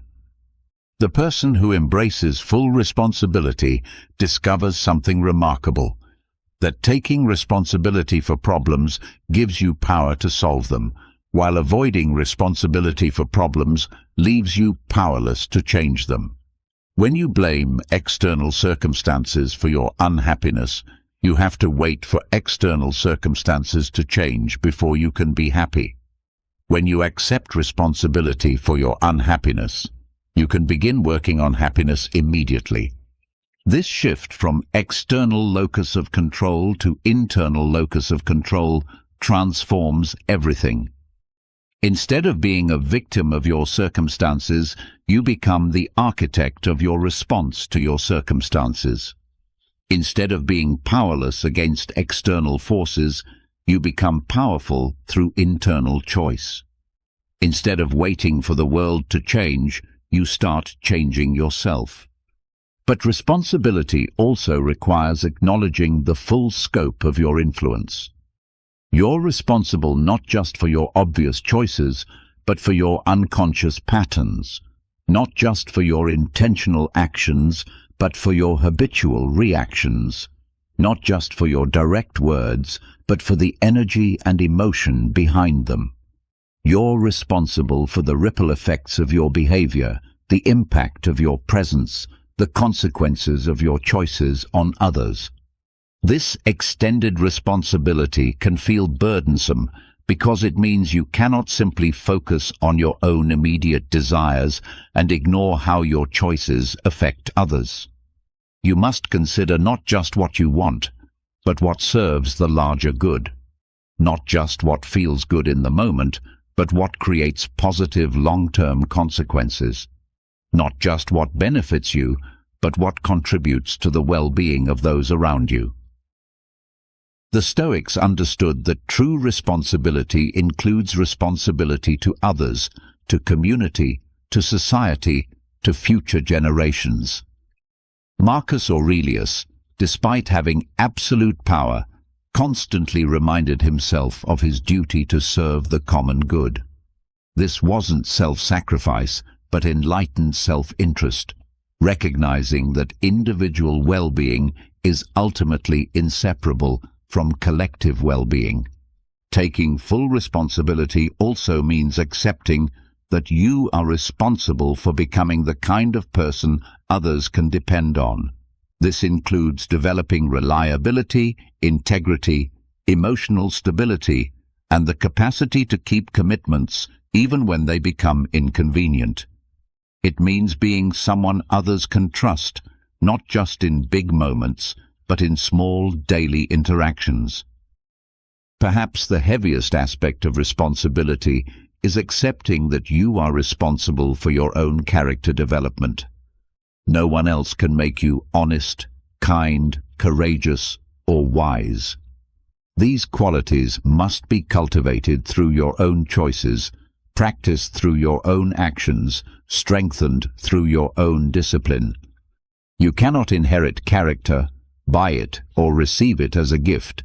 You can only earn it through repeated responsible choices. The brutal truth about responsibility is that it never ends and never lessens. As you grow and develop, you become capable of greater responsibility, which means life offers you greater challenges, more complex choices, more significant consequences.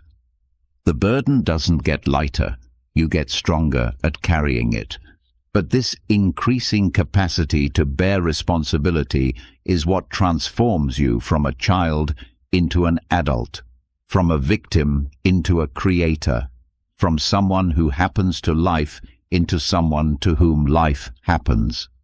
The weight of responsibility, fully accepted, doesn't crush you.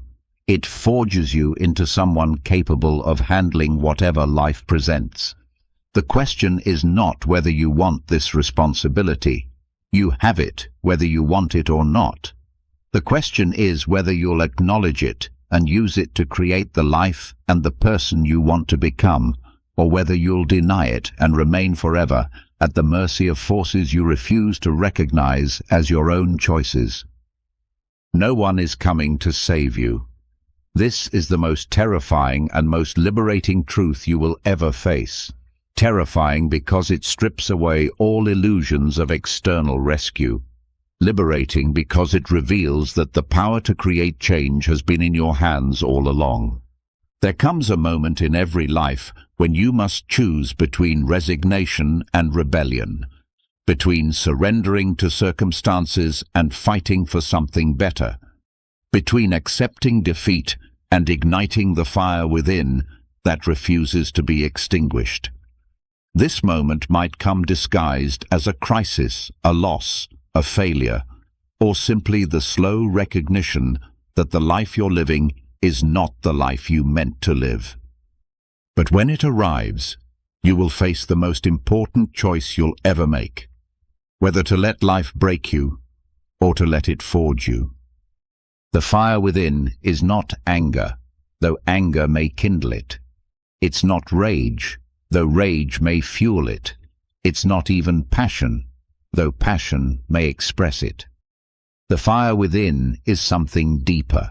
It's the indestructible core of your being that remains undaunted by any external force, the part of you that can look at overwhelming odds and say, "Even so, I continue." It's what the Stoics called the citadel of the self, the fortress that no siege can breach, the light that no darkness can extinguish. But this fire doesn't burn by accident. It must be consciously lit, carefully tended, and deliberately protected from the forces that would smother it. These forces are everywhere. The voice that tells you to be realistic, the comfort that makes you soft, the fear that makes you small, the criticism that makes you doubt, the failure that makes you quit, the pain that makes you bitter, the injustice that makes you cynical. Epictetus knew this fire intimately. Born into slavery, physically disabled, stripped of every external freedom, he could have easily let his circumstances extinguish any spark of dignity or hope. Instead, he discovered that the harder life pressed against him, the brighter his inner flame burned. Difficulties show men what they are, he taught. In case of any difficulty, remember that God has pitted you against a rough antagonist, that you may be a victor, and this cannot be without toil. The fire within reveals itself differently in different people. For some, it's quiet determination that persists long after others have given up. For others, it's fierce creativity that refuses to be constrained by conventional limitations. For some, it's relentless optimism that finds possibility in the most hopeless situations. For others, it's stubborn integrity that won't compromise core values regardless of consequences. But in every case, the fire within is characterized by the same essential quality. It cannot be controlled by external circumstances. It burns regardless of whether you're rich or poor, healthy or sick, praised or criticized, successful or failing. It's the part of you that remains you no matter what happens to you. This fire is what allows some people to find meaning in meaningless situations, to create beauty in ugly circumstances, to maintain dignity in degrading conditions, to love in the face of hatred, to hope despite having every reason to despair. It's what enables the prisoner to remain free in spirit, the poor person to be rich in character, the rejected person to maintain self-worth, the defeated person to plan for victory. But the fire within must be distinguished from mere stubbornness or denial. Stubbornness refuses to accept reality. The fire within accepts reality completely and then chooses how to respond to it. Denial ignores circumstances. The fire within faces circumstances directly and finds a way to work with them. Stubbornness is rigid. The fire within is adaptable. Denial is fragile.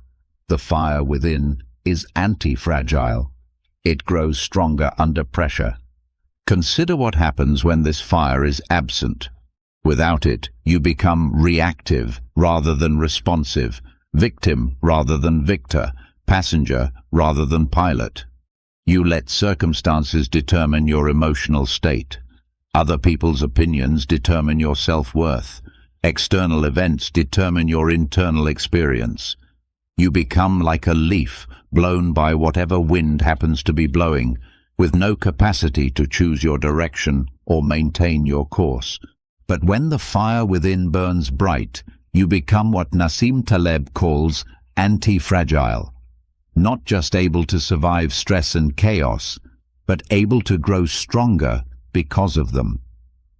Obstacles become training. Setbacks become setups for comebacks. Failures become education. Criticism becomes information. Pain becomes strength. Loss becomes wisdom. This transformation doesn't happen automatically. It requires a conscious choice to interpret adversity as opportunity rather than as evidence of victimhood. It requires developing what Viktor Frankl called the last of human freedoms. The ability to choose your attitude in any given set of circumstances. It requires cultivating what the Stoics called the discipline of desire, wanting what happens rather than demanding that what you want happens. The fire within is fed by purpose, not pleasure. It burns brightest when you're working towards something meaningful rather than simply seeking something enjoyable. This is why people often discover their deepest strength during their darkest times. Crisis strips away superficial pleasures and forces you to connect with what truly matters.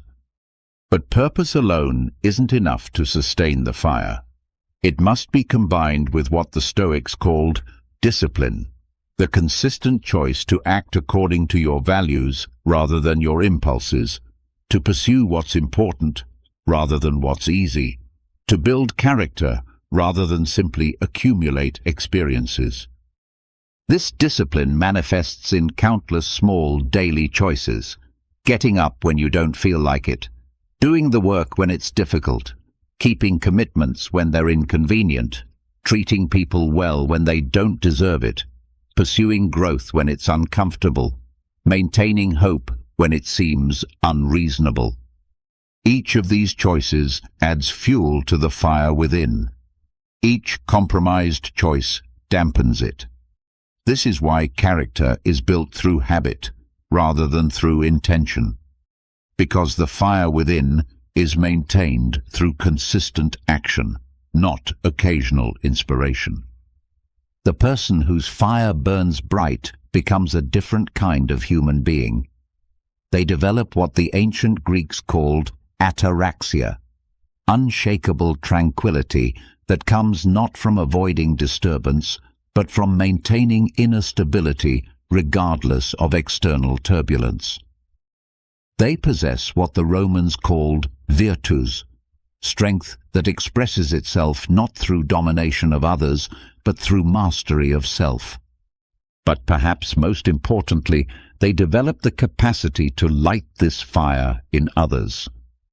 The person who has found their own inner flame becomes a beacon for those still searching for theirs.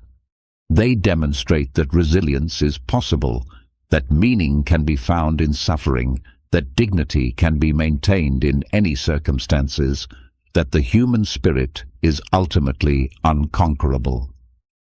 This is the final gift of the fire within. It spreads, not through preaching or teaching, but through example. When others see someone who refuses to be broken by life's hardships, who maintains integrity despite pressure to compromise, who finds strength in struggle rather than being weakened by it, they begin to believe that such strength might be possible for them too. The brutal truth about the fire within is that life will test it, repeatedly, relentlessly, without mercy. The tests will come in forms you don't expect, at times when you feel least prepared, with intensity that seems designed to overwhelm your capacity to respond.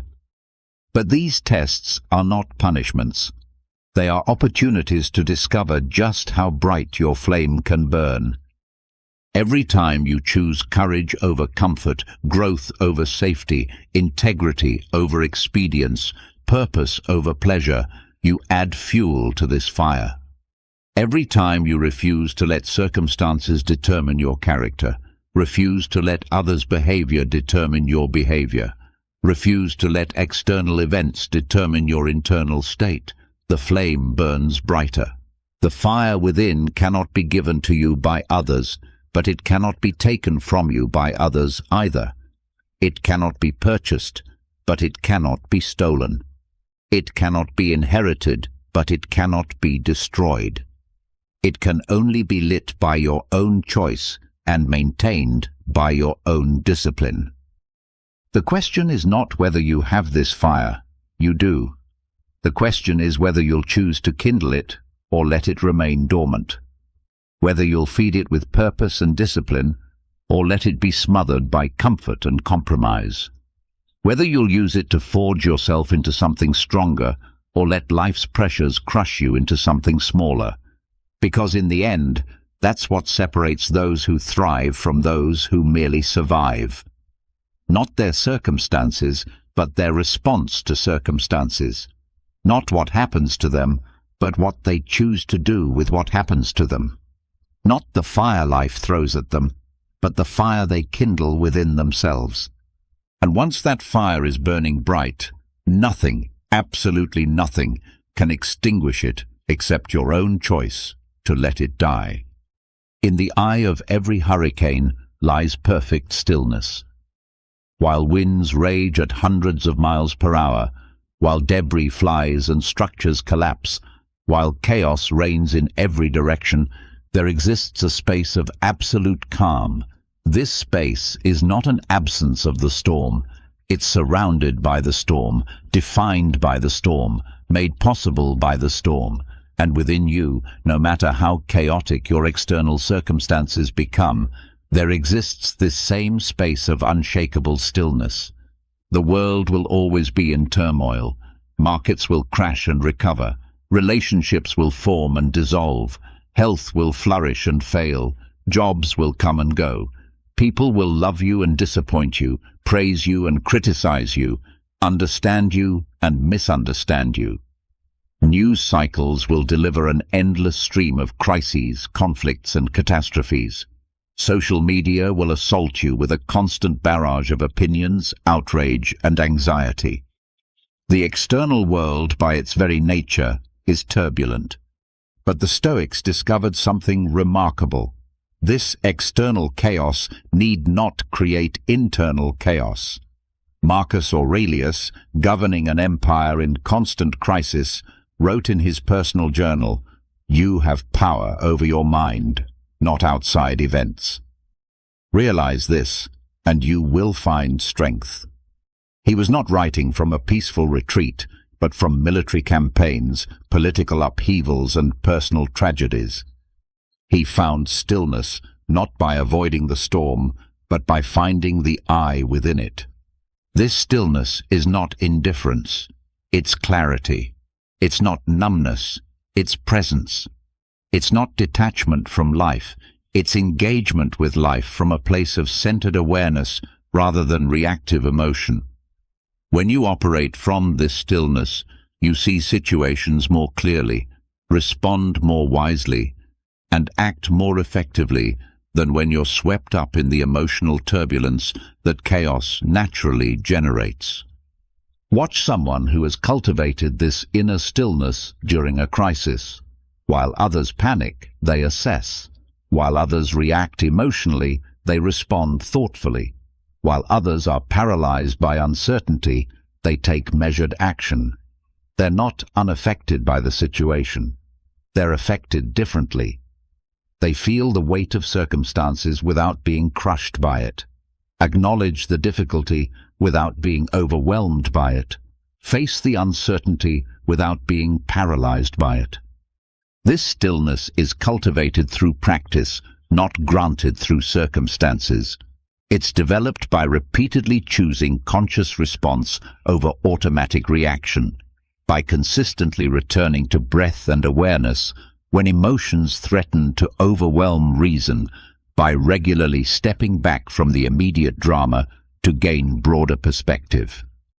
The practice begins with recognition, noticing when you're being pulled into the chaos around you. Your heart rate increases, your thinking becomes scattered, your emotions intensify, your perspective narrows. These are signals that you're losing your center, getting swept up in the storm rather than remaining in the eye of it. The next step is pause, creating space between stimulus and response. This space might be as brief as a single conscious breath, or as extended as stepping away from the situation entirely. The length matters less than the intention.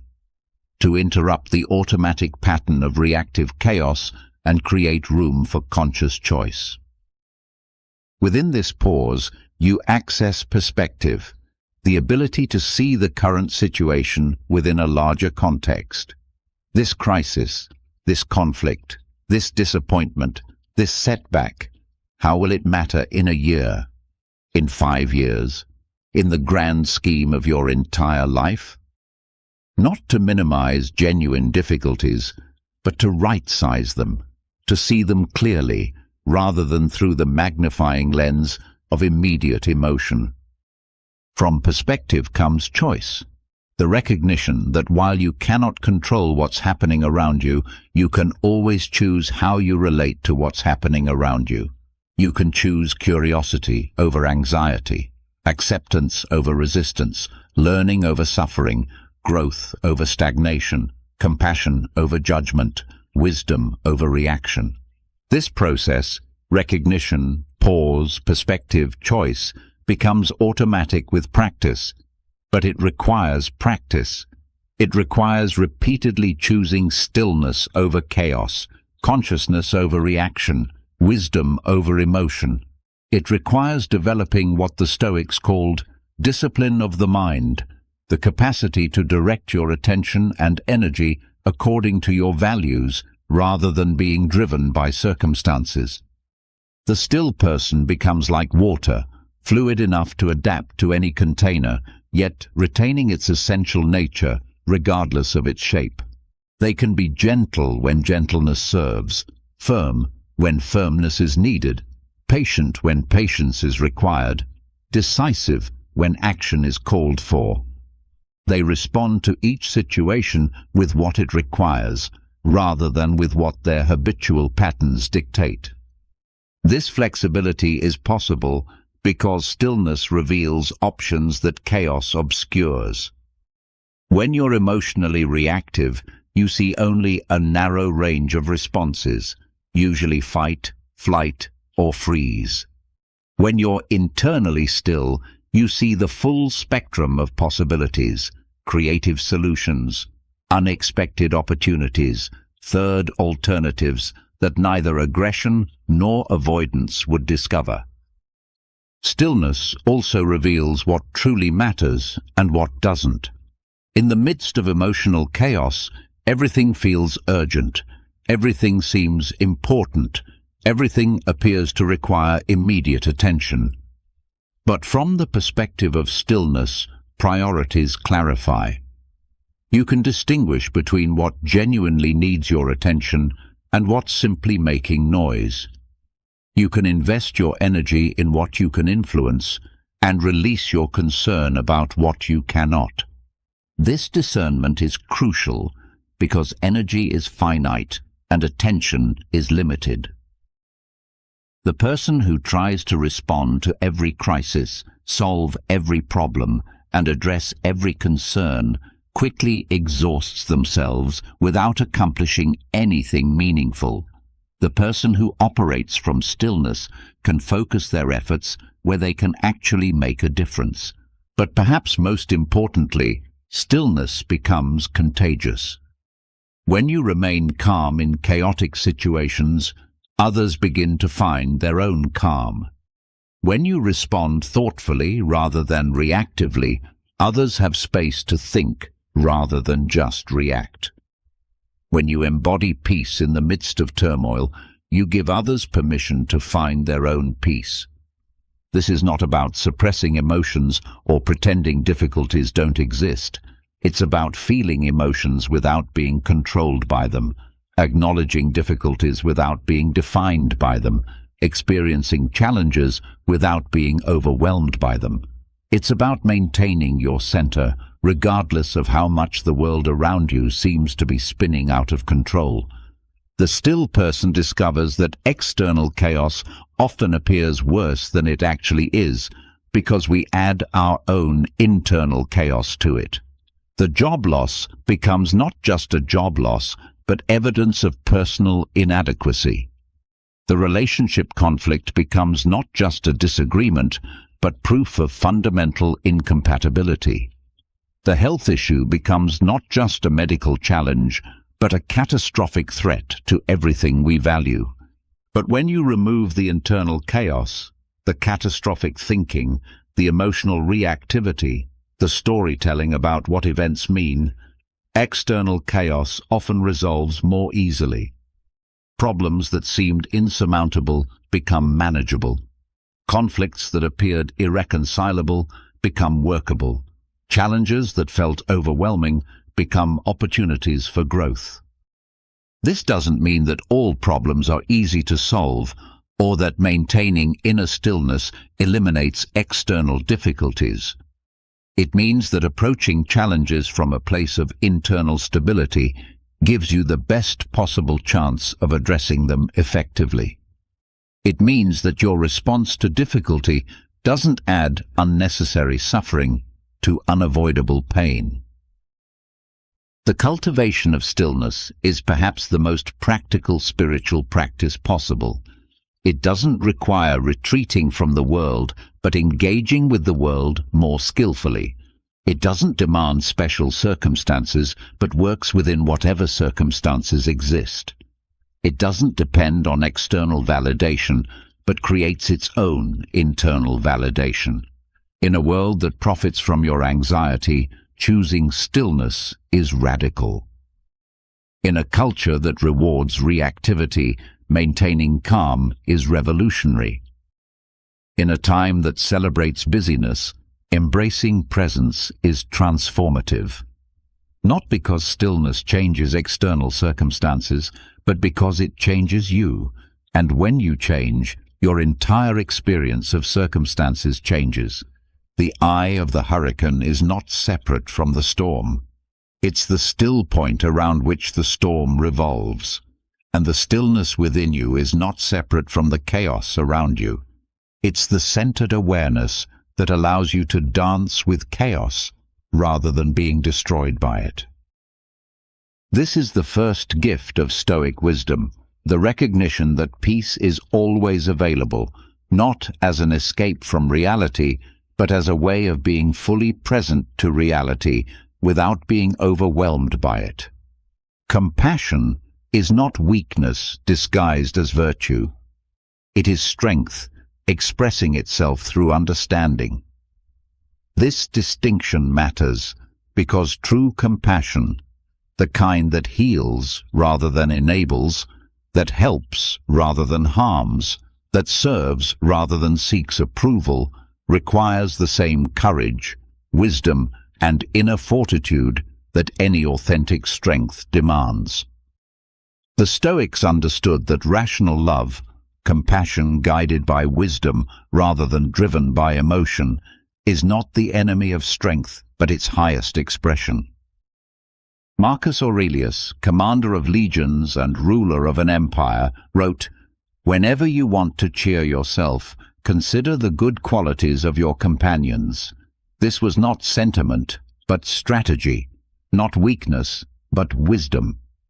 He understood that seeing others clearly, including their struggles, their limitations, their humanity, was essential for effective leadership, meaningful relationships, and personal peace. But Stoic compassion is fundamentally different from what often passes for compassion in modern culture. It's not emotional contagion that absorbs others' suffering as your own. It's not enabling that prevents people from learning necessary lessons. It's not people-pleasing that sacrifices truth for comfort. It's not martyrdom that exhausts you in service of others' dysfunction. True compassion begins with understanding, seeing people as they are rather than as you wish they were, recognizing their behavior as the logical result of their beliefs and experiences rather than as evidence of their fundamental worth or lack thereof. When someone acts badly, rational compassion asks not, how could they, but what would lead someone to act this way? This understanding doesn't excuse harmful behavior or eliminate consequences. It simply recognizes that people operate according to their current level of awareness, their available resources, their learned patterns, and their perceived options.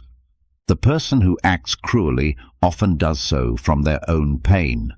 The person who lies frequently does so from fear.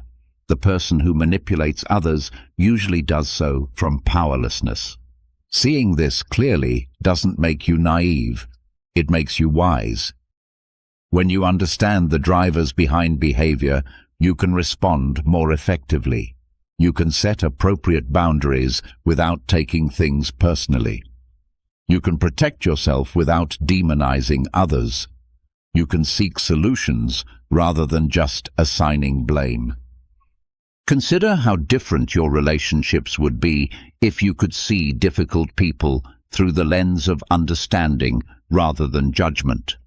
The demanding boss who might be operating from insecurity about their own competence. The critical parent who might be projecting their own unfulfilled dreams. The inconsistent friend who might be struggling with issues you can't see. The challenging partner who might be acting from past wounds that have nothing to do with you. This perspective doesn't require you to accept mistreatment or ignore your own needs. It simply allows you to respond to people from a place of clarity rather than reactivity, wisdom rather than emotion, strength rather than defensiveness. When you understand that others' behavior is usually about them rather than about you, you can choose your response based on what serves the situation rather than what your hurt feelings demand. But compassion extends beyond understanding to action. Not action driven by guilt, obligation, or the need to be needed, but action guided by wisdom about what truly helps. Sometimes the most compassionate response is setting firm boundaries. Sometimes it's saying no to requests that would enable destructive patterns. Sometimes it's allowing people to experience the natural consequences of their choices rather than rescuing them from those consequences. The parent who refuses to continually bail out their adult child's financial irresponsibility is acting with compassion, even though it feels harsh. The friend who won't listen to endless complaints about problems the complainer refuses to address is showing compassion, even though it seems unsympathetic. The manager who holds employees accountable for their performance is expressing compassion, even though it creates discomfort.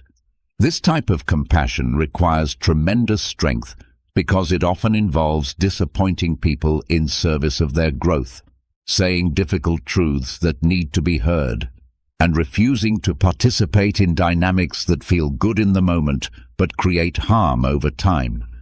It requires the wisdom to distinguish between what people want and what they need, between what feels kind and what is truly helpful. Rational compassion also includes self-compassion, treating yourself with the same understanding you would offer a good friend facing similar circumstances.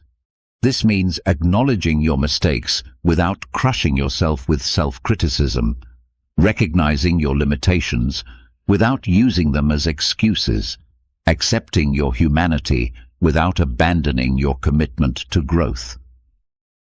Self-compassion is not self-indulgence. It's not lowering standards or excusing poor choices. It's recognizing that beating yourself up for your failures doesn't improve your performance, that harsh self-criticism doesn't motivate positive change, that perfectionism doesn't lead to excellence. It's understanding that you need the same patience, understanding, and encouragement you would offer others. The person who practices rational compassion becomes remarkably effective in relationships. They can remain calm during conflicts because they understand that others' anger usually has little to do with them. They can set boundaries without guilt because they recognize that boundaries serve everyone's best interests. They can offer help without becoming codependent because they distinguish between what truly helps and what merely enables. This effectiveness comes from operating from a place of fullness rather than neediness. When you're not desperate for approval, validation, or emotional regulation from others, you can engage with them more authentically. When you're not trying to fix, save, or control others, you can actually see them clearly and respond appropriately.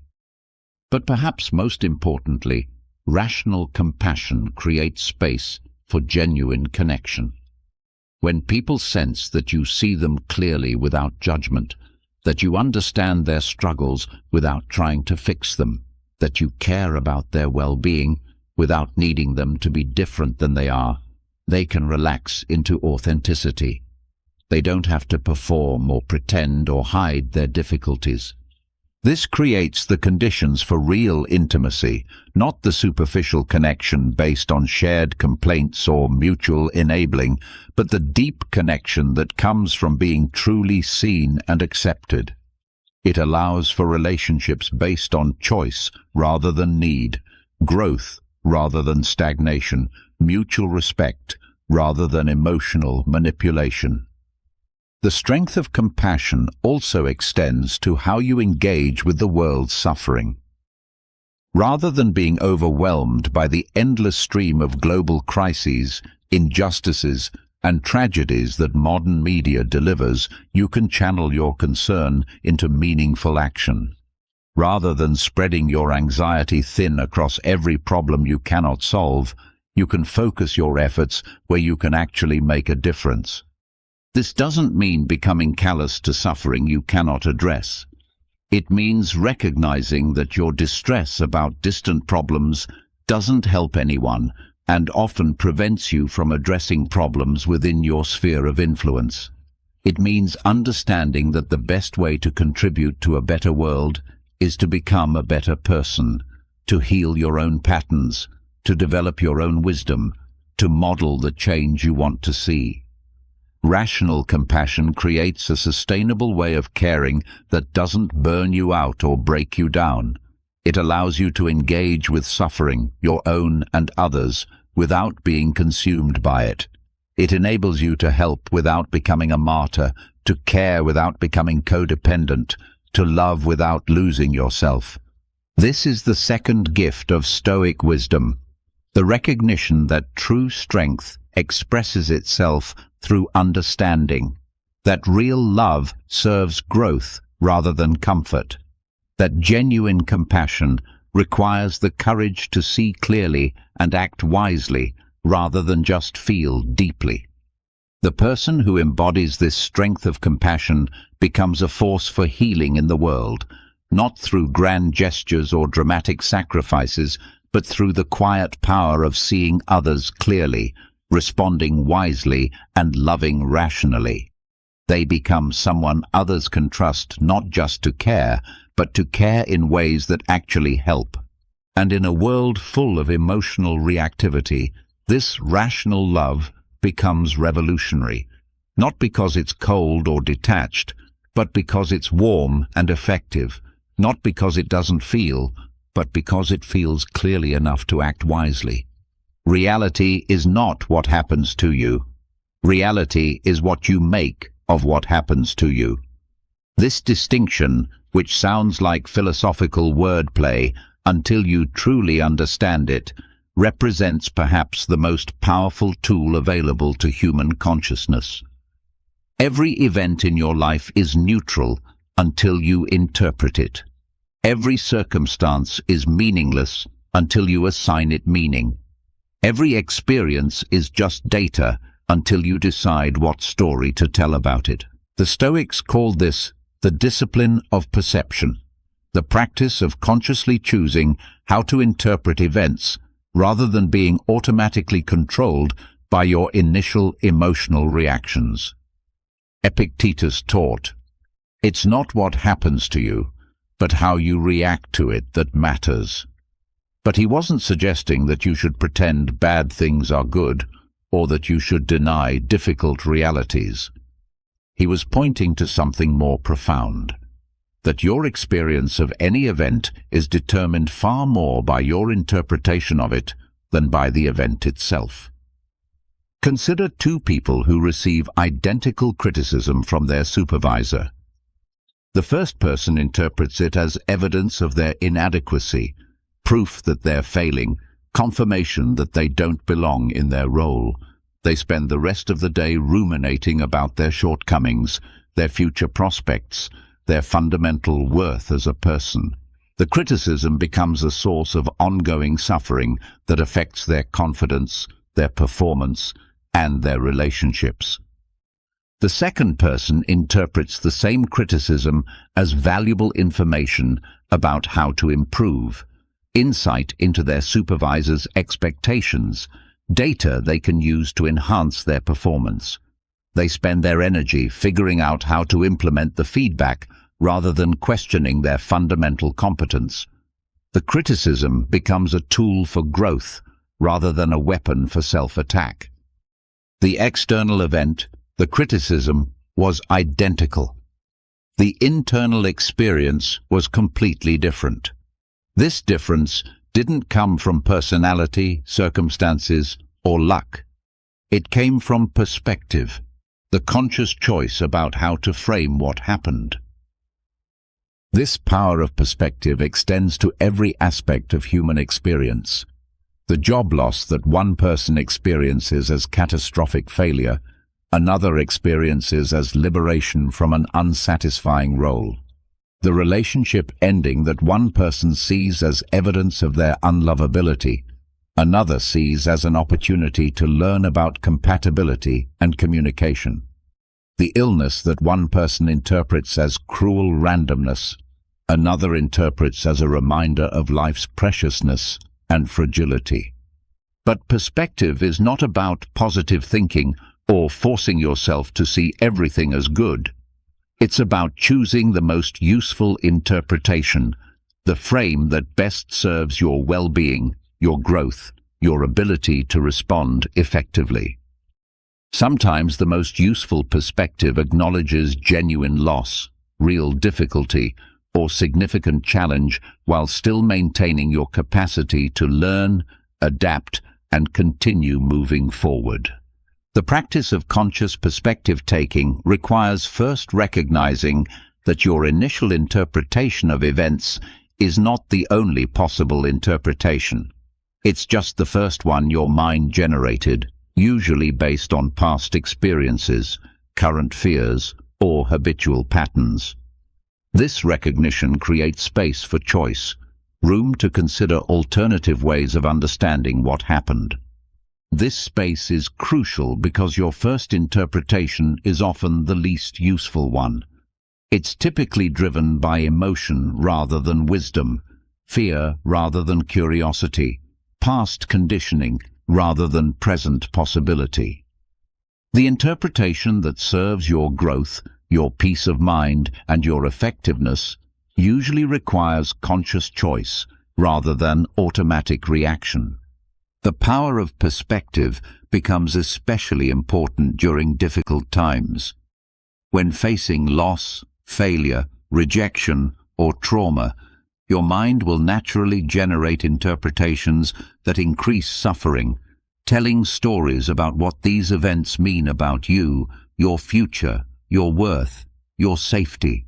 But these interpretations, while natural, are not inevitable or accurate. They're just one way of making sense of what happened. Alternative perspectives don't deny the reality of difficulty, but change your relationship to that difficulty. The failure becomes education rather than condemnation. The loss becomes an opportunity to discover your resilience rather than evidence of life's cruelty. The rejection becomes redirection rather than personal inadequacy. The trauma becomes a source of strength rather than permanent damage. This reframing is not self-deception. It's conscious choice about which aspects of complex events to focus on. Every difficult experience contains multiple truths: loss and growth, pain and learning, endings and beginnings, destruction and opportunity. Perspective is about choosing which truth to emphasize, which story to tell, which meaning to extract. Modern psychology has validated what the Stoics understood 2,000 years ago, that cognitive reframing, consciously changing how you think about events, is one of the most effective tools for emotional regulation, stress management, and psychological well-being. Cognitive behavioral therapy is essentially applied Stoicism, helping people recognize that their thoughts about events, not the events themselves, determine their emotional experience. But the power of perspective extends beyond managing difficult experiences to enhancing positive ones. The person who interprets success as evidence of their worth becomes anxious about maintaining that success. The person who interprets success as the result of effort, learning, and favorable circumstances can enjoy it without being attached to it, learn from it without being defined by it. The practice of perspective-taking becomes easier with repetition. Start with small events, traffic delays, minor inconveniences, everyday frustrations. Instead of automatically interpreting these as problems, experiment with alternative frames. The traffic delay becomes unexpected time for reflection. The inconvenience becomes an opportunity to practice patience. The frustration becomes information about your attachment to things being a certain way. As you develop facility with conscious perspective-taking in small situations, you can apply it to larger challenges. The skill of reframing becomes a habit, then a natural capacity, then an automatic response to difficulty. You begin to see that every event, no matter how challenging, offers multiple ways of being understood. This doesn't mean that all perspectives are equally valid or useful. Some interpretations serve your growth and well-being, others increase suffering and limit possibilities. The goal is not to convince yourself that everything is good, but to choose the interpretation that best serves your ability to learn, grow, and respond effectively. The person who masters the power of perspective becomes remarkably resilient, not because nothing difficult happens to them, but because they've learned to extract wisdom from difficulty, to find opportunities within obstacles, to discover strength through struggle.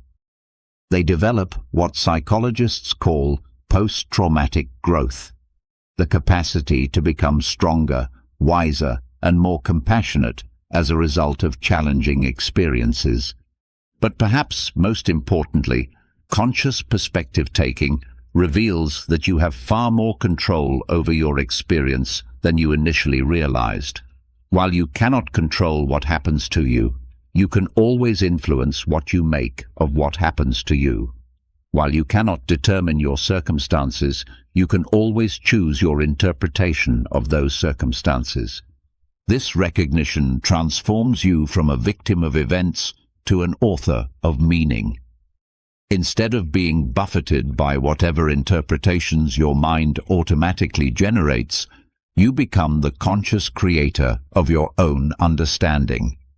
Instead of being at the mercy of circumstances, you become the master of perspective. The third gift of Stoic wisdom is this: the recognition that reality is not fixed but interpretable, that meaning is not discovered but created, that your experience of life is determined far more by how you see than by what you see. This gift doesn't change what happens to you, but it changes everything about how you experience what happens to you. And when you change how you experience life, you change your life itself. To hold water, you must cup your hands gently, squeeze too tightly, and it slips through your fingers. Hold too loosely, and it spills away. The art of living requires the same delicate balance, engaging fully with life while holding it lightly, caring deeply while remaining unattached, investing completely while accepting impermanence. This is perhaps the most difficult skill to master and the most essential for peace. Everything you love will eventually be lost. Every relationship will end, either through natural conclusion, growing apart, or death. Every possession will break, become obsolete, or be left behind when you die. Every role you play, child, student, employee, parent, leader, will eventually be outgrown or completed. Every body, including yours, will age, weaken, and ultimately fail. This is not pessimism. This is simply the nature of existence in a universe where everything is temporary. The human impulse is to fight this impermanence, to cling to what we value, to try to make permanent what is inherently temporary. We grip our relationships so tightly we suffocate them. We accumulate possessions as if ownership could create security. We desperately try to stop time, to prevent change, to maintain what we have exactly as it is. But this clinging is not preservation. It's the source of most human suffering. The Stoics understood that attachment, the desperate need for things to remain as they are, is different from love. Love appreciates what is present without demanding that it stay forever. Attachment cannot appreciate what is present because it's too busy worrying about losing it. Love enhances experience. Attachment diminishes it. Love allows for joy. Attachment creates anxiety. Watch how attachment operates in your own life. The relationship you enjoy becomes a source of stress because you're constantly worried about losing it. The success you've achieved becomes a burden because you're terrified of failure. The health you possess becomes a source of anxiety because you're afraid of illness. The happiness you feel becomes tainted by the knowledge that it won't last forever. This is the cruel paradox of attachment. The harder you try to hold on to something, the less you're able to enjoy it. The more desperately you cling to what you have, the more it feels like it's already slipping away. The stronger your attachment to permanence, the more acutely you feel the pain of impermanence. But letting go doesn't mean caring less. It means caring differently. It means loving fully while accepting that what you love is on loan from the universe, that you're a temporary steward rather than a permanent owner. It means investing completely in experiences, relationships, and endeavors, while accepting that all investments are ultimately temporary. This shift from ownership to stewardship changes everything. The parent who understands that their children are not possessions to be controlled, but individuals to be guided, can love them more freely. The employee who recognizes that their job is a temporary role rather than their permanent identity can engage more authentically. The person who sees their body as a borrowed vehicle rather than their essential self can care for it without being devastated by its inevitable changes. Letting go is not a one-time event, but a daily practice. Every morning, you can choose to hold the day lightly, to engage with whatever arises without demanding that it meet your expectations. Every evening, you can practice releasing what happened, celebrating what went well without clinging to it, learning from what went poorly without being defined by it. This practice becomes especially important during times of transition and loss. The job that ends, the relationship that concludes, the stage of life that's completed. These moments invite you to practice the art of letting go. You can resist the change and suffer, or you can accept the change and learn. You can fight the loss and be exhausted, or you can honor what was while remaining open to what might be. But letting go is not passive resignation. It's active acceptance combined with conscious engagement. You let go of outcomes while fully engaging with process. You release control over results while taking complete responsibility for effort. You surrender attachment to how things should be while remaining committed to responding skillfully to how things are. This distinction is crucial because many people misunderstand letting go as giving up, becoming indifferent, or stopping their efforts. But true letting go enhances rather than diminishes your ability to engage effectively. When you're not desperately attached to specific outcomes, you can see opportunities you would otherwise miss. When you're not clinging to how things should be, you can respond more creatively to how things are. The martial artist who has learned to let go can flow with their opponent's energy rather than fighting against it. The entrepreneur who has released attachment to their original plan can pivot when circumstances change. The parent who has let go of their specific expectations for their child can appreciate who their child actually is, rather than mourning who they wanted them to be. Letting go also applies to your image of yourself, your identity, your story about who you are, your attachment to being seen in certain ways. As you grow and change, you must repeatedly let go of outdated versions of yourself to make room for who you're becoming. The successful executive must let go of that identity when they retire. The athlete must release their athletic identity when their body can no longer perform.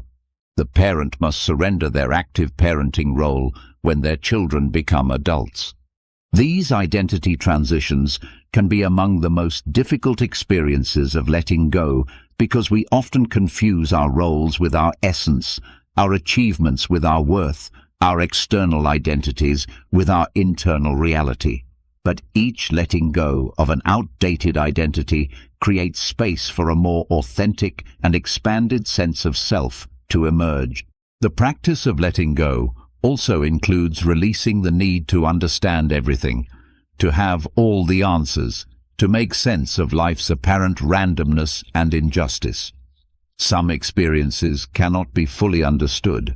Some losses cannot be completely explained. Some suffering cannot be adequately justified.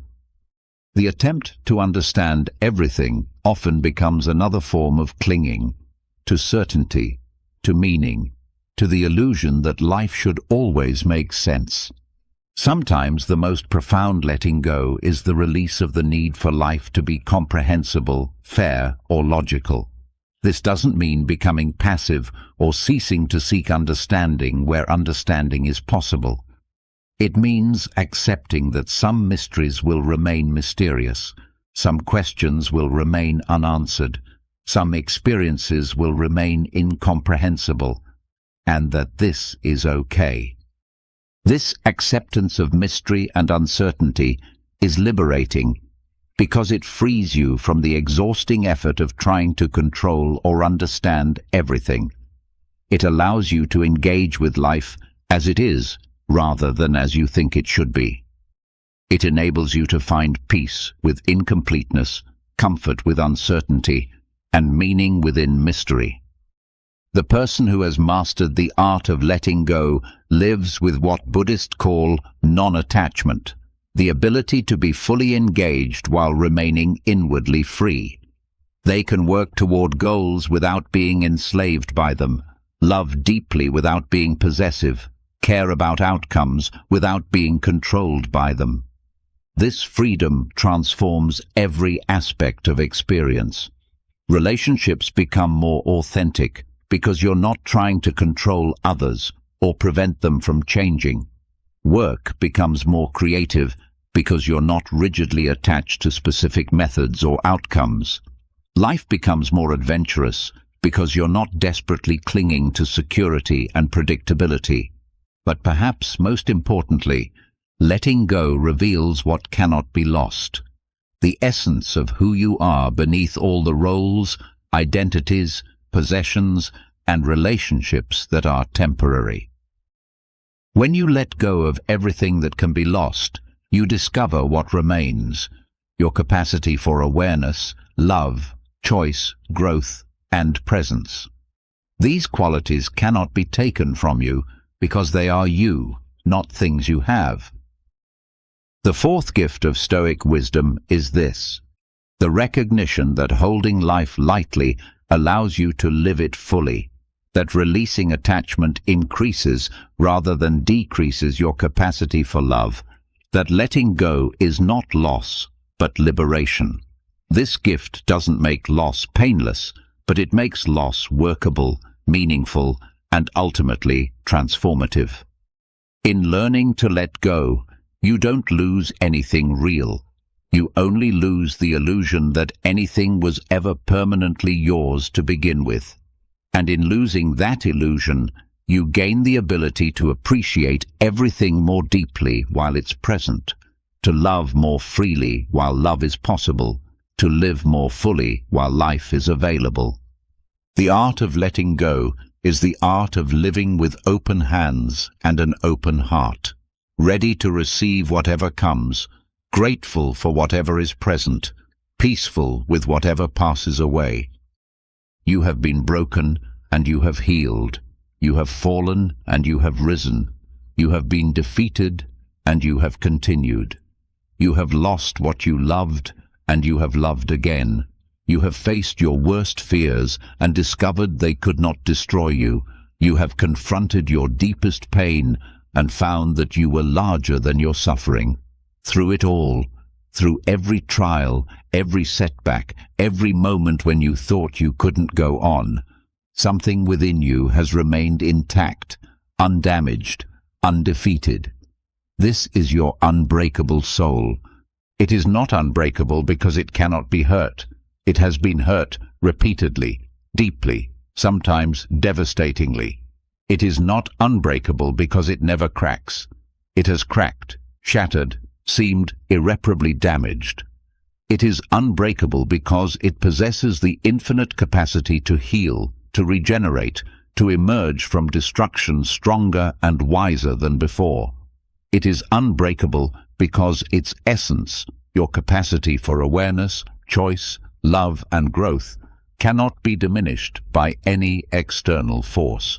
This soul has been your companion through every experience, your witness to every event, your constant presence in every circumstance. It was there when you were born, and it will be there when you die. It has observed your successes without being inflated by them, and your failures without being diminished by them.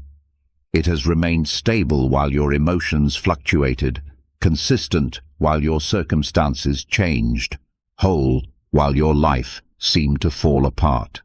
The Stoics called this your inner citadel, the fortress of self that no siege can breach, the sanctuary that remains inviolable regardless of what attacks it faces. Marcus Aurelius wrote, "Very little is needed to make a happy life. It is all within yourself, in your way of thinking." He was pointing to this unbreakable core, this essential self that contains everything necessary for peace, dignity, and fulfillment. This soul is not your personality, which can be shaped by experience. It is not your emotions, which rise and fall like weather. It is not your thoughts, which come and go like clouds. It is not your body, which ages and changes. It is not your roles, which are temporary. It is not your achievements, which can be lost. It is the awareness that observes all of these phenomena, the consciousness that experiences them, the freedom that chooses how to respond to them. Recognizing this unbreakable core changes how you relate to every challenge. When you know that your essential self cannot be damaged, you can face difficulty with courage rather than terror. When you understand that your worth is not dependent on external circumstances, you can engage with uncertainty without desperation. When you realize that your peace comes from within, you can navigate chaos without being overwhelmed. This doesn't mean that challenges become easy or that pain becomes pleasant. It means that you approach difficulty from a place of inner strength rather than inner fragility. You know that whatever happens, some part of you will remain intact, capable of learning, growing, and continuing.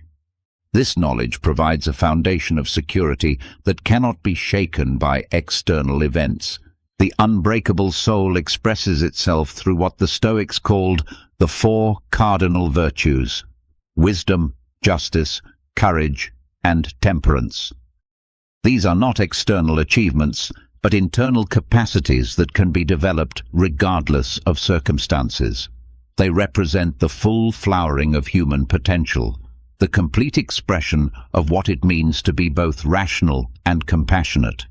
Wisdom is the ability to see clearly, to distinguish between what you can control and what you cannot, to understand the temporary nature of all external conditions, to recognize that your peace and dignity come from within rather than from without. Wisdom sees through illusions and penetrates to the truth of things as they are, rather than as we wish they were. Justice is the commitment to treating others fairly and contributing to the common good, not because you expect reciprocation, but because justice is the natural expression of a soul that understands its connection to all other souls. Justice recognizes that individual well-being and collective well-being are ultimately inseparable. Courage is the willingness to do what is right, regardless of the consequences, to speak truth when truth is needed, to take stands when stands are required, to face difficulties when difficulties cannot be avoided. Courage is not the absence of fear, but the choice to act rightly despite fear.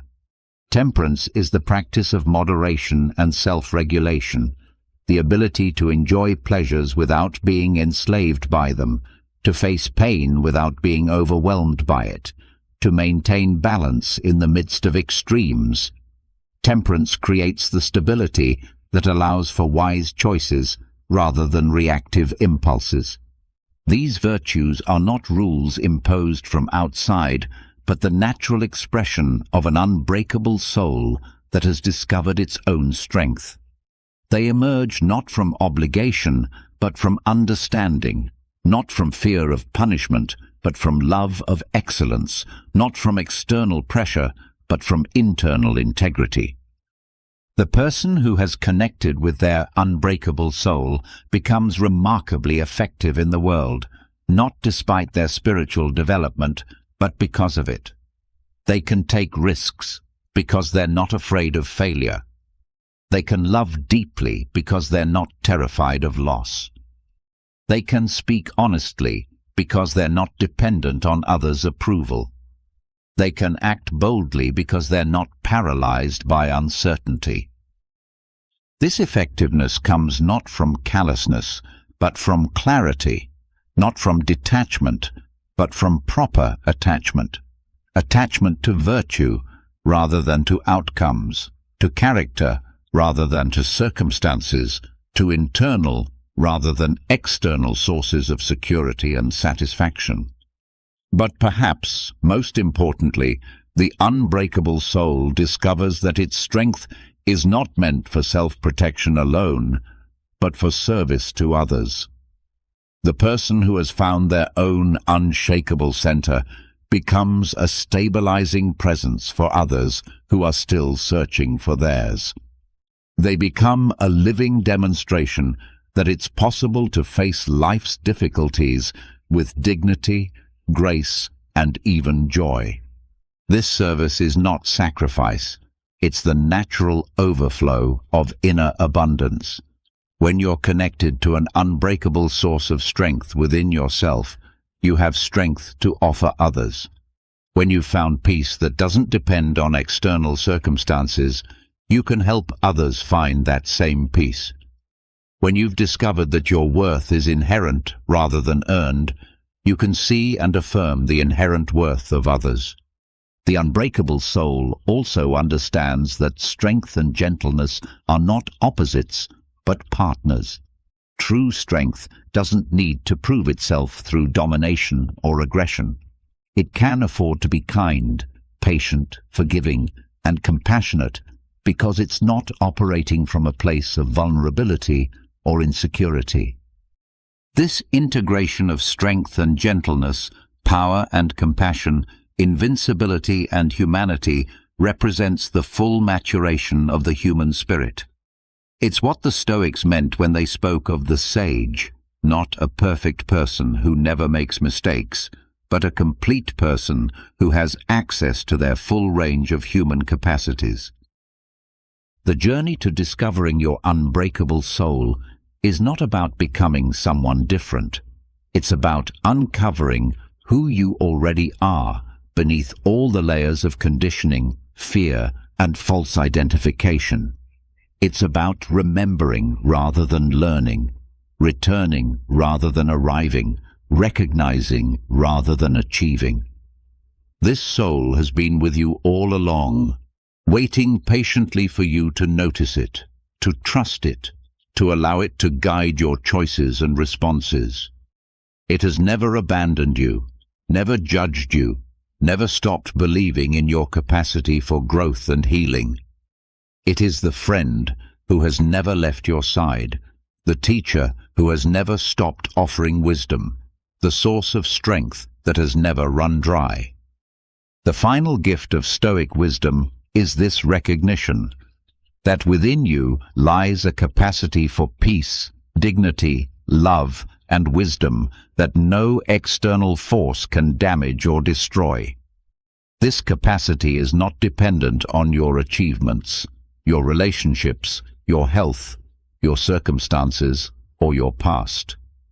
It is your birthright as a conscious being, your inheritance as a rational creature, your true nature as a human soul. You cannot control the world, but you can master yourself. You cannot eliminate suffering, but you can transform your relationship to it. You cannot avoid loss, but you can find meaning within it. You cannot prevent change, but you can grow through it.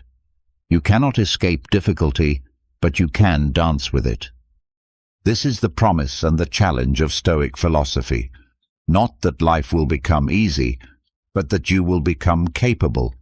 Not that pain will disappear, but that you will discover your strength. Not that the world will change to accommodate you, but that you will develop the wisdom and courage to engage with the world as it is, while remaining true to who you are. The fire that once threatened to consume you has become the light that illuminates your path.